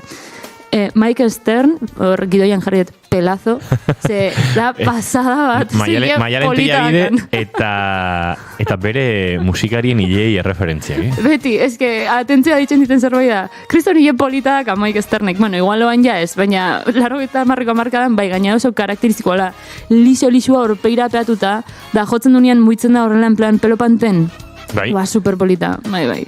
Da gaina hori, ikustezu da pakizu Michael Stern dala. Da honek gitarra elektrikoa jotzen du. Gero da George Whitty jotzen dula teklatua da baita sintetizagailuak eta hauen programazioa, hortaz arduratzen da zuzenia batez ere. James Genus basu elektrikoa, bestia parda, basu elektrikoan, izugarri ona, eta Dennis Chambers bateria. Hori diskuan, baina zuzenekuetan Lenny White dago. Gutxienez Newporteko jaialdian, Lenny White dago. Ez nago ziur Bartzelonako zuzenian baitxa bera dagoen, edo Dennis Chambers dagoen, baina bueno, gutxienez diskuan Dennis Chambers. Ta gero dagoz perkusionista asko, da jende asko, baina bueno, hauek diabla taldia osatzen dutenak, ez? Eta batez ere zuzenian egon diazenak, zuzenekotan. Diska hau 3 gramitara onda nominatuta, uste detzula bateara irabazi, baina bueno, gitxien ez nominatuta ontzan, 83ko urtian, eta... Askotan, nik uste musikan eta zinean, eta badaude sari batzuk nun izendapena akaso ez den oso garrantzitsua izaten, igual parte hartzaile gutxi, baina orokorrean izendapenak netzako badu ikaragarrizko pixua. Hombre, bai. Gero garaipenerako bidean ere egoten dira interesak, zer den egokien, ez da, gauzak ez dira hainbeste kalitatea neurtzeko parametroetan egoten. Impactua mitza. Bai, eta uste dut izendapenak jasotze horrek ospatzeko arrazoi behar lukela, gaur egungo giroan ere bai, eta bai, 3 gramitara nominatuta egoteak, gero seguro gongo zela, ez, norbait horre momentu hartan ere izendapenarekin, badakizuna bai ala bai saria eramango duena, eta beraz, izendapenari martzario balioa, eta 3 gramitara. Ez da gutxi gaina, hoietako bat, nola zen, solo honena, Michael Brecker. Bai, Above Below abestizan, ez dakit, justu gaur itzengo ditugun 2 temetan ez, beste baten, horietako solo honenetakoa nominatu zuten. Eta alare, Michael Breckerren edozein solo da solo honena. Sinceramente, pasada bat.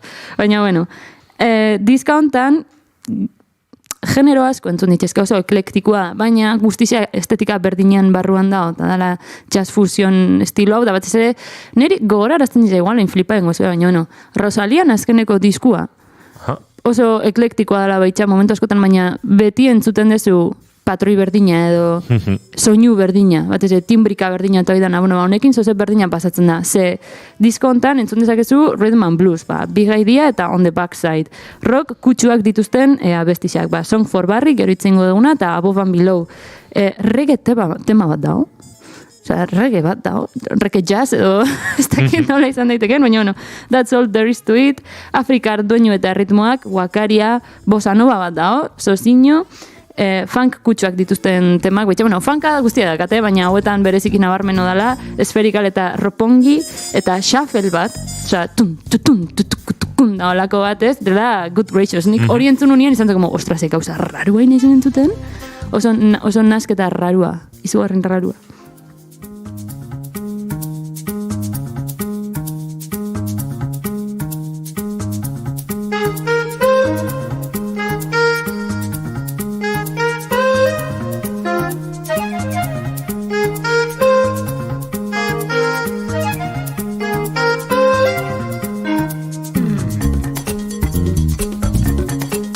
Eta gero zeharkakotasuna ez, zuk adiez, Song of Barry kokatu duzu pixkat rock kutsuak dituen kantu batean. Bai, baina bira nolazten da. Baina pentsa ez, hemen badago munduko musiken kolore hori, bai, zeharka da biltzen. Hoi da, eske hemen, hau da diskontako abesti mitikoena, zure eski, lehenengoa da, gainera dedikatoria batekin, Barry Rogers trombonistaren omenez eindakua, eta melodia osoa dago oinarrituta, trombonista honek soluetan erabiltzezun melodia hola rekurrente baten, ez? Eta dago zailo oso politxa dia. Pistoietako tromboia jotezun?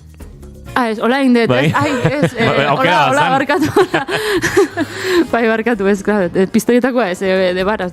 Entzuleako katzeko, tromboia, orokorren ezagutzen duzuen tromboia da, luzeska den hori, eta besoa luzatuta sartuta afinatzen dena, tubo luzeska bat, baina badaude tromboi batzuk pistoiekin, alegia trompeta joko litzateken bezala, hiru pistoiekin, eta behatzekin gora eta bera zapaltzen direnak. Eta maialen horrela ari zen ez, pentsatu. Ez, bakizu zen pasatzen, nola, trompeta entzuten neon, hola indet. Trompeta entzuten neolak, askotan gertatzen zaite, gauzak gurutzatzen ditut, baina bai, trombon de baraz, bai, gaina batez ere musika latinuan da, jazz latinuan oso ezaguna zen trombonista, gainera bastakitz, trombon jazz modernua aurrera pauso bat eman zion tipo bat, ez? Osea, teknikan batez ere, da, esate zuten, edozein trompetistan albuan, bikaina zala, ez? Normalian hor tromboia eta trompetan artia meti da hor. Holako, batez ere virtuosismo desberdintasun nabari bat, ez? Orduan, tipo honekin ez, osea, zala pasada bat. Orduan, bere omen ezindakoa, batez ere, denbora gutxi izala hiltzela, ez? Eta hori guztia. Baina, abesti honen gauza garrantzitsuenan ere iritsi zala geruza pila bat ditula. Naiz eta oso 90s ematen duen, baina geruza pila bat dituta. Azteko, abestizan hasieran entzun dugun, zuk esan dezuna hori munduko musika, konkretuki Gineako tribu bateko riff bat, edo baixu linea bat, horrekin azten da.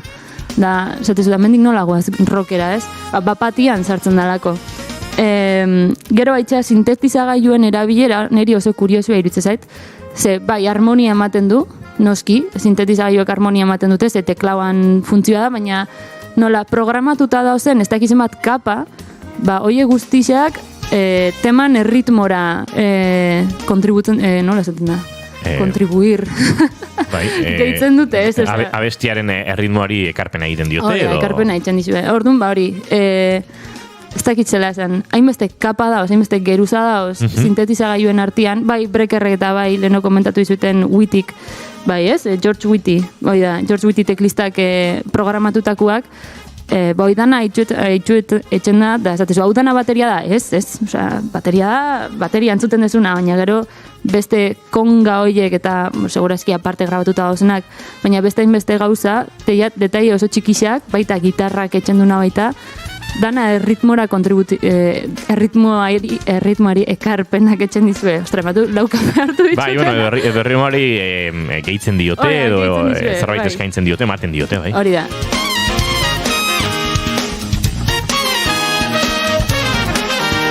Gero baitxa, hasieran Michael Brekerrek euia jotzen du. Horretxik aukeratu nun baitxa besti hau euiari buruz itzen genunean, ze lehenengo diskua izan zen, segurazki, euia jotzen, Michael Breker. Eta ez bali mazan lehenengoa izan, lehenengo tarikua. Ze, oain ez nago ziur bere bakarkako lanak ondorengoak dian, edo honen aurrekoak dia zen, baina bai, eta zuzenekotan baitxa euia jotzen du, jo berdunean, eta hola jartzen dizue, hola goma, koloretazko goma batzuk bokian, ez haitxik daka, ba, lerdi haitxik, txistu haitxik, bai. Eta aurreagoaz, esan bezala, espero ez desun momentuan roka sartzen da besti hontan. Hemen guaz, oindik Afrikako erritmorrekin.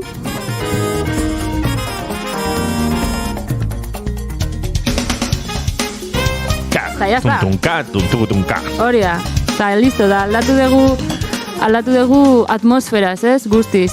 Eta indar pila bat, ematen dira bestiari. Indar pila bat.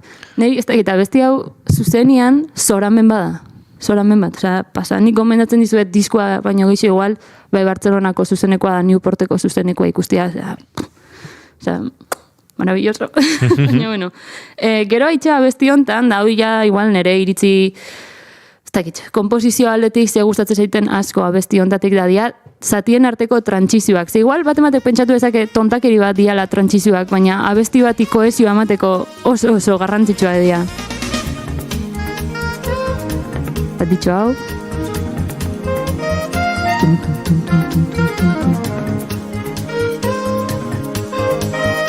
Da gero beste bat hor jarraian. Entzongo dugu.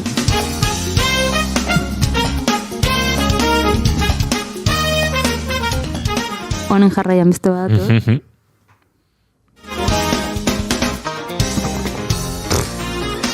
Zuak izu zailan hori?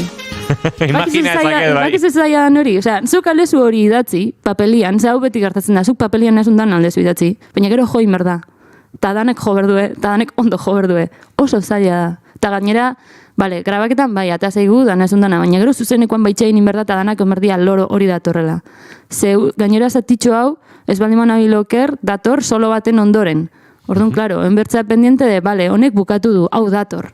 Eta preste onbertzea, hoi da, oso zaila da, oso zaila. Azkenian, grabaketa baten dana oso neurtuta dago, kontuan honek irauten du 5 minutu inguru, zuzenekoan ez dakitian 15.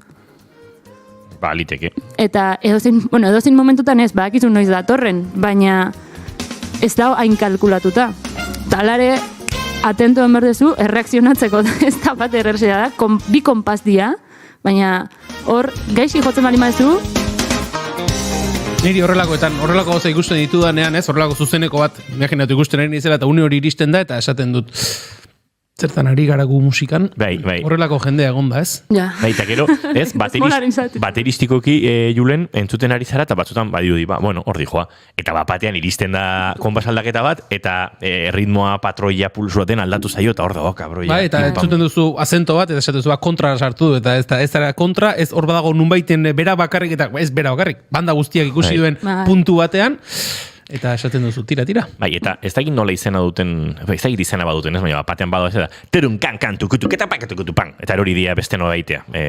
Hola, break bat, baina talde banda guztiak egin ez. Claro, bai, hau da, break eta batean hor, konpasara ere aldatu da, azentoak nahi duten tokian daude, eta horrek sortzen du ez, melodiarekin eta harmoniarekin batera, sentsazio bat de, uau! No aguaz. Ze pasa demen eta, iepa. Eta okerrena da, banda guzti elkarri irripartxu, eta gozatzen, eta esaten duzu. Ez que, gainera, gauza hauek ondo atetzen dianian, oso satisfaktorio. Noski. Eta, a ber, ni seguru nago hauek, osea, erdi drogatuta dana, hau ondo ingo zutela. Bueno, detaile bat, asko zaten da, jasekoak asko drogatzen, justu talde hau da, hola, de los más limpios. Bai, jasekoak asko drogatzen dira? Hori esaten zuten, batez ere 20. mendeko fama hori daka, ez? Bueno, bai, jazz igual klasikoenean, ez? Bai, heroino manuak, hau edanak. Bai, baina, bueno, eta bastakit alkohol asko kontsumitzen dute, eradezak zerbak izer, ja 80ko markadatik aurrera, eta 70 marrekoa hasi, baina hortik aurrera ja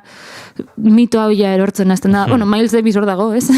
Miles Davis se droga por todos, digamos. Bai, eta Chet Baker, pixkat baina hauek ja pizkadia viejas glorias, ez? Baina, osea, ja urte hauetan, 80ko hamarkadan, baina hauek zezakaten 40 urte, gutxi gora bera, hauek beste rollo baten datoz, orduan hori, osea, burua oso garbi daka hau etxerako momentuan, eta nire iritziz, gauza komplikatuagoak etxen dituzte, baina kontzeptu simpliekin, gero hortaz jardungo du baitxa, baina bai, gero baitxa komentatu nahiko nizuek, nola justu jarri ezun hau, Mike Stern Factoria zuzenekotan zoramen bat, entzun dezagun.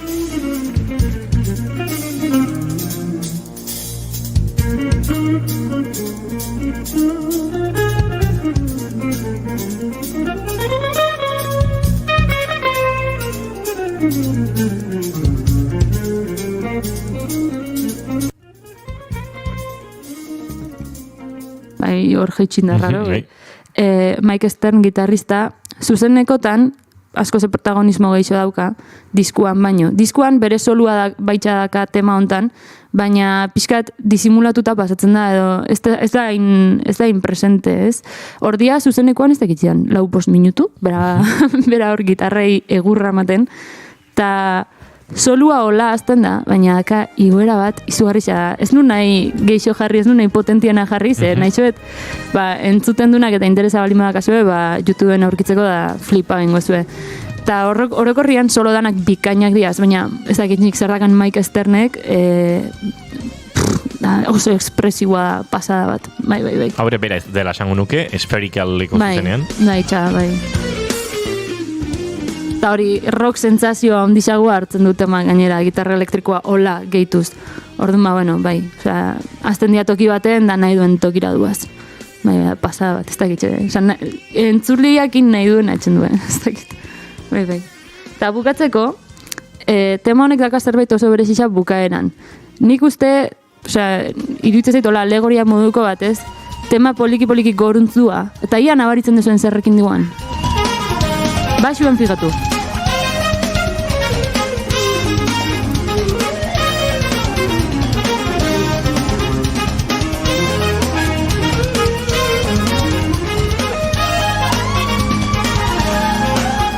Badago, igoera... Eskala bat. Goruntzez. Bai, depste la bemolen eskala dela. La, si, do... Ta, dijoa poliki dana igotzen da... Berez, abesti osuan ziar da hori, baina ez dago hain beste entzuten, gaina teklistak etxen du, eta hori ikusten duzu hor bukara matezera zuzenekoan ikusten da ondo nola geroz da fuertio ematen dion, eta baitxa igotzen dune ganantzia da volumena eta dana, eta poliki dijoa gehitzen, eta bukatzen da super fuerte abestisa. Da, holako ascensio modu bat, ez? Gainera hori eskala goruntz doa, tentsioa gehitzen doa, eskalako notek ez dute koinziditzen beti akordiakin, orduan hor tentsio harmonikoa ere pila bat sortzen da. Eta bukatu berrian, oentxe entzun duguna pixkatu horatzetik, bukatu berrian akordeola maior baten da garbi baten, akorden maior baten bukatzen da, baina tonotik pixkat kanpo da ona, orduan noindik tentzioa bukararaino eramaten dute, eta ez dute resolbitzen, ez dute konpontzen tentsio hori, tentsioan uzten dute. Da, ez dakit, oso bukaera kurioso iruditzen zait, disko bateko lehenengo temarako. Bai. Bueno, hortxe ari gara, de Breaker Brothers aztertzen eta poliki-poliki, ulertzen saiatzen, eta aurrera egiteko... Nik alegin atxen den. Bai, ez, oso narizea. Bai, Norbait pentsatuko du, isila itezela hauek, eta utzi ezagutela entzuten. Lasai. Entzun etxian, eta disku erosi, YouTubeen jarri, datorren astean, saioan aprobetxatuko dugu, tarteka kantua behartzeko eta zuei pakian usteko entzuten. Orainu, ulertu egin behar.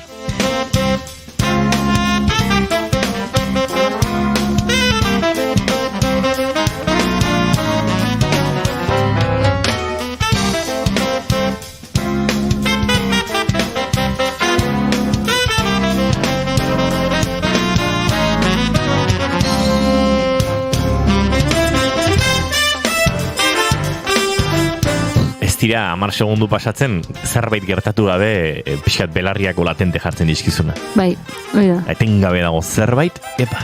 Bai, eske oso abilak dira gauza hauetan. Oso abilak, oso kompositore honak dira, oso musikari honak dira, eta bakixe entzulean atentzioa mantentzen. Eske hau da honen gakua azkenian, ez? Eta nire iritzi pertsonalian, justu tema hau, gatu ginen aurreko urtean jotzeko gogoarekin bai romatani, eta baina azkenean ezin izan genuen jo, baina ez dugu esperantza galtzen, nahi degunean berez prestatu dezakegu, eta listo, baina nire iritziz, gaur egunean jazeko taldiek oso modu komplexuan etxen duen zerbait, hauek oso modu simplian egin duen. Eta hau, iruditzen zait, ez da cosa de menos es más, esaten dana ez, baina kasu honetan efektu berdina lortzen dute gutxi gora bera, eta dia bi gauza. Alde batetik, eskala bat erabiltzen dute bi kolore ezberdin sortzeko. Eta hau oso zaila da. Oso zaila, nahiz eta kontzeptu simplea izan. Baina ez da hain errez lortzen ordia hauek, ez da kitxondo nabaritu deun, jarri dezagun hor lehenengo melodia, mesedez. Kantorena? Bai.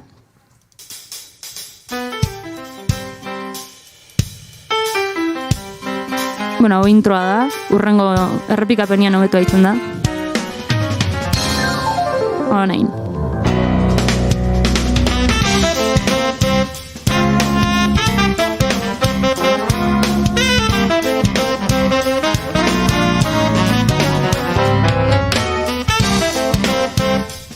Ze kolore dauka honek, más o menos? Ze sentzazio ematen du? Hor nabilo inoiztu. Geatu zazu, ze bestela spoilerra ingo jazu. Gero agertu iten dara. Bai. Kolore argia, iluna, ez dakit, pixka zikinagoa edo garbiagoa. Ze sentzazio ematen du? Gauzak ondo daude, baino zerbait pasako da.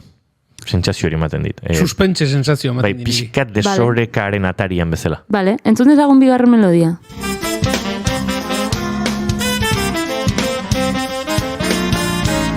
Ni igual moztuta dauzkat hemen eta naiz aklaratzen ari bai. Banoa, bigarren melodia hemen daukaguta maialen markatu. Bigarren.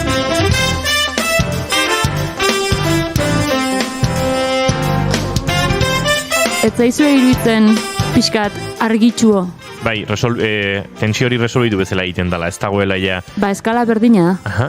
Hau da honen graziosua. Da do maiorren eskala gora eta bera, demora guztixan, egia da lehenengo melodian baditula variazio txiki batzuk. Badago nota bat, ez? Baina esaldi melodikoan garrantzitsuena do maior da, gainera dora dijoaz denbora guztian, esaldi guztiak don bukatzen dira. Do, hementxe berriro. Lehenengo melodia, harmonia, dao beste eskala baten oinarrituta. Eta ordia, bigarren melodian, bai eskala eta bai harmonia konsonantiak dira. Ez demora guztizan, baina orokorrian bai. Hori da. Zer gertatzen da bigarren melodiakin? Urrengo asuntoa dela. Naiz eta lau-lauko normal bat erabiliz, bat, bi, iru, lau, bat, bi, iru, lau. Bigarren melodian, erritmoak zerbait gertatzen dela ematen du. Jarri dezagun berriro, mesedez. Bai, bajua etengabe kontran dago. Hori da. Hori da. Zerrexa ematen duen, eta gero zezaiadan hori adiez egitea organiko. Hombre, claro, bai, asko entzun behar dezu, asko jo behar dezu. Oso barruan behar dezu kontrako pulsori. Bai. Ba, kontua da, tontakeri honekin dela kolpiak semikortxea bat, kasuntan, atzeratziakin, ez da laburraratu eta atzeratu, ja ez dizu konpasa hain argi guzten. Ematen du, konpasa aldatu dugula horrelako zerbait, zeitxik ez guaz, Bai, eta inork akaso entzulen artean esan gaude, naiz oso ondu lortzen ari hau musikalki, baina gorputzari dantzan uzten badiozue.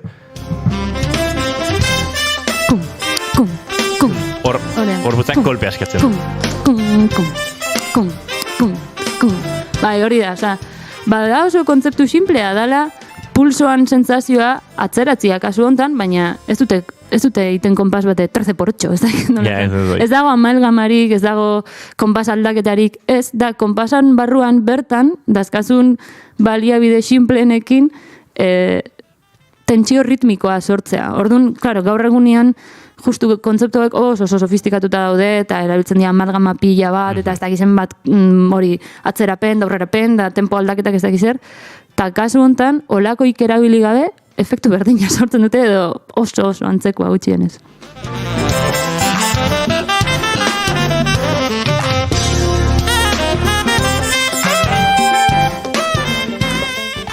Michael Bregerren soloa, tema hontan, da zoramen bat. Zuten ari gara, bai, wow. Entzun ez nota hori? Hori da do bat. Hori da sobreagudo bat. Afinauta dago, toki perfektuan dago, eta eske de puta madre dago. Osea, da katartikoa.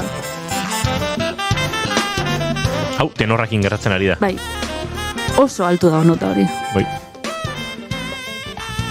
Nere do sobragudak horrible sonatuko luke sonatuko.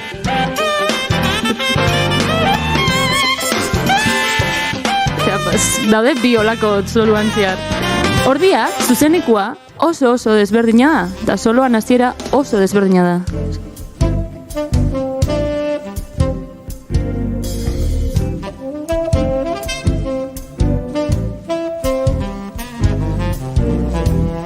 Oso desberdina.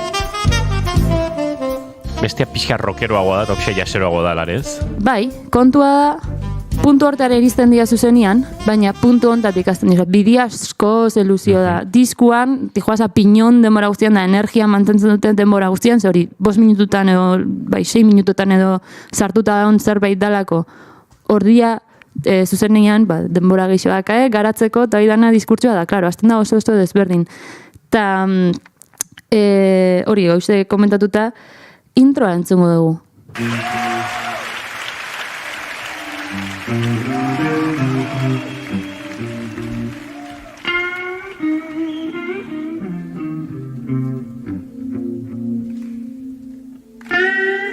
Handia, bitalauian, oso ondo.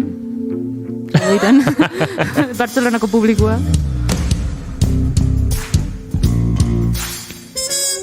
Oso desberdina, Tema berdina da, Baina?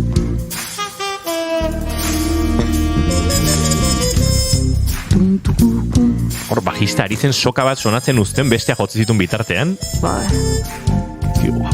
Eta gitarristak Mike Sterneke baitza laguntzen du tunt, kukukuku, bai, da oso guapo dago intro. Da, ez dizuet nahi jarri Mike Sternen solua, ez zatitxo bat berarez, brutalidade bada, osea, entzun zuzenian, benetan, entzun, ze oso nada. Gainera ezke tipua mugitzen da, ematen du dagoela aerobik etxeden demora guztizean, beti hankatxuak mugitzen da, oso ekspresiua, oso politxa, da oso rockero, osea, rocka gustatzen bali mazaizue, baina jazza ez, bueno, hau da, hola, bide bat sartzeko, da zerbait desberdina hitzeko, baina gitarra, egurra ematen. Eta bukatzeko, Bregerren nahiek dakate karakteristika oso garrantzitsu bat, eta dala, sintetizagailuekin kristona puztua etxen duela, bai EUIT kasitxa, oentxe aitzen nahi gehan eraino. Hoi, trompeta bada? Zer gertatzen zaio trompeta horri? Ez dakitan sinteti pasata dagoela, edo doblatzen ari dela eguia. Solo bada, Berriro. Trompeta garbi?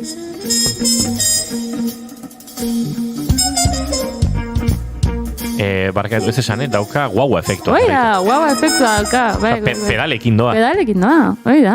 Alegia, pentsa, hau, gaur egun egitea, eta ez da asko ikusten, badirudineko gozarratxe izan ditekela, 70ko hamarkadan. 70 ez, du, 80. Hau ja 80an da, ados. Bai. Hau, de return berandu gortu. Claro.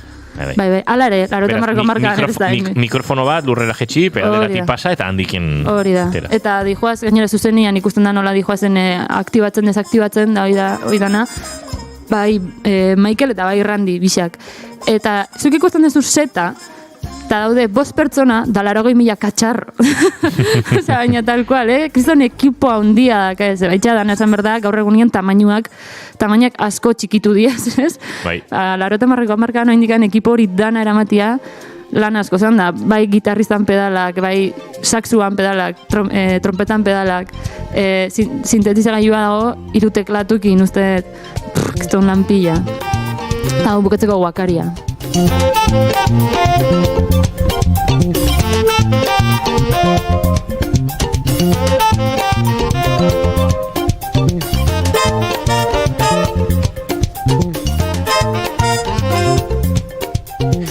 Ez dakite garaian nahiko kointzidenteak direla esango nuke, akaso nik aipatuko izan taldea rockeroagoa da, baina ez dakit Dan Brecker Brothers hauen eraginetik edo garaiko joeratik, baina Toto taldearen momentu batzuk badira, pixkate giro hauetan, hola. Hori ere nintzen pentsatzen. Abesti ezberdinak entzuten ari ginen bitartea lehentzuk, shuffle edo ritmo hori epatu duzu, eta hori Simon Phillipsek Toton oso nabarmen egiten du ez, Roxanne sarera, abestiko sarera hori, eta hori dena ritmo hori, eta diferentzia eta distantzia guztiak salbatuz, baina niri ere Totoren gauza asko iradokitzen zizkidan. Eta kaso entzulen artean batzuk ez dute Toto kokatuko, beste batzuk bai Totoren Afrika kantua. Eta hemen dauzen artean ez da, Ez ba, Toto sonatzen ditz, baina ez dut dela hitz. Badao Totoren abesti bat oso ezaguna eta nahiko, mainstream xamarra dana, baina, hau da, Afrika. Eta Toto talde Euskal Herriarekin oso lotuta dago, batez ere Akelarre taldearen bitartez. Akelarre taldea oso zen Toto zalea, hortik iritsi ziren garai hartan Juan Malabandi barrek zeramatzan 8 sinten rakaiek eta pixkate sintetizadore band eta joera guzti horiek oso rock girotik eta fan girotik eta egiteko joera, eta Toto nik uste Akelarre taldearen zat izan zala oinarrizko referentzia bat, eta horren badaude Akelarren kantu batzutan joera horiek Totoruntz. Pixkat nik uste pop rocketik gertuago gontzela Toto, baina... Ez dut ezautzen, No sei, ez da krimen bat. Segura eski Julen eta biak ezagutzen dugu Akelarren erruz. Ziurrenik. Eta... Erruz ez?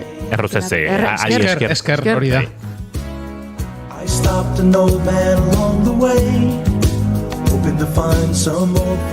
Ba, itxi honekin, nahi berten dit. Bueno, dena ondo, baina, eta justu begiratu dut, eta Toto sortzen da, 70ko hamarkadan, estudioko sesio musikari batzuk elkartzen direna musika egiteko, eta nik uste Brecker Brothersen elkartzen direnak ere sesio estudioko musikariak izan dagoak dira, euren gorakada 70ko hamarkadan ematen da, beraz, seguraski, garai hori gehiago bizi izan duen norbaitek, zuri noski, baina guri ere pixat gaztetxo harrapatu gintun, 5-6 urteekin genbiltzan, 7-8 urterekin, ez? Ni 86koan. Jaio gabe zinen igual, ez?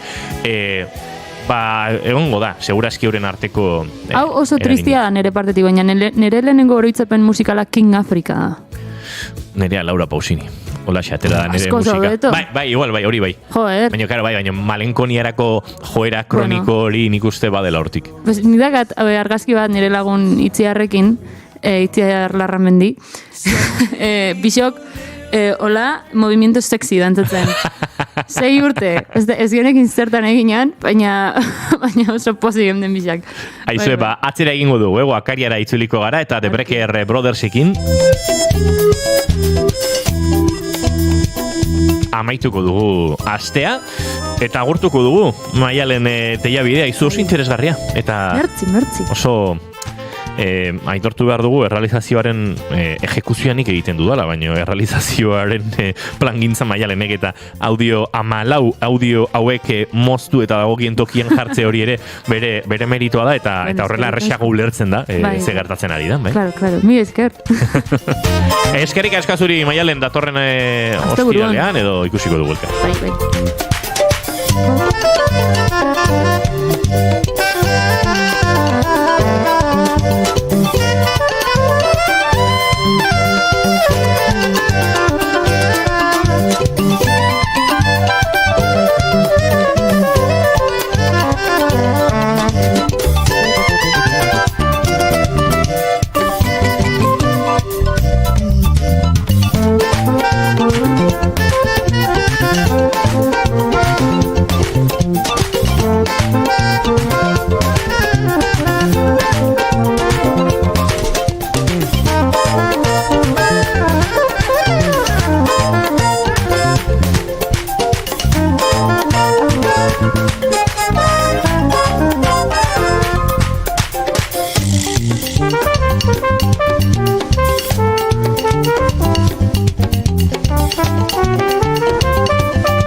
Arratxaldeko 6 hortxe buelta-bueltan, eta esan da bezala gubagoaz Julen datorren astelenera arte. Ondo ibili este buruan. Eta zuen zule, arratsaldeko 4:05 astelenean, hemen izango gara, ondo bidean ez badugu asteburuan zehar erabakitzen, ez da egite Afrikako dozin txokotara bidei bat hartu, eta bizitza aldaketa bat egitea. Segura eskizta gertatuko lasai, hemen izango gara. Orain informazioaren aria, arratsaldeko 6etan.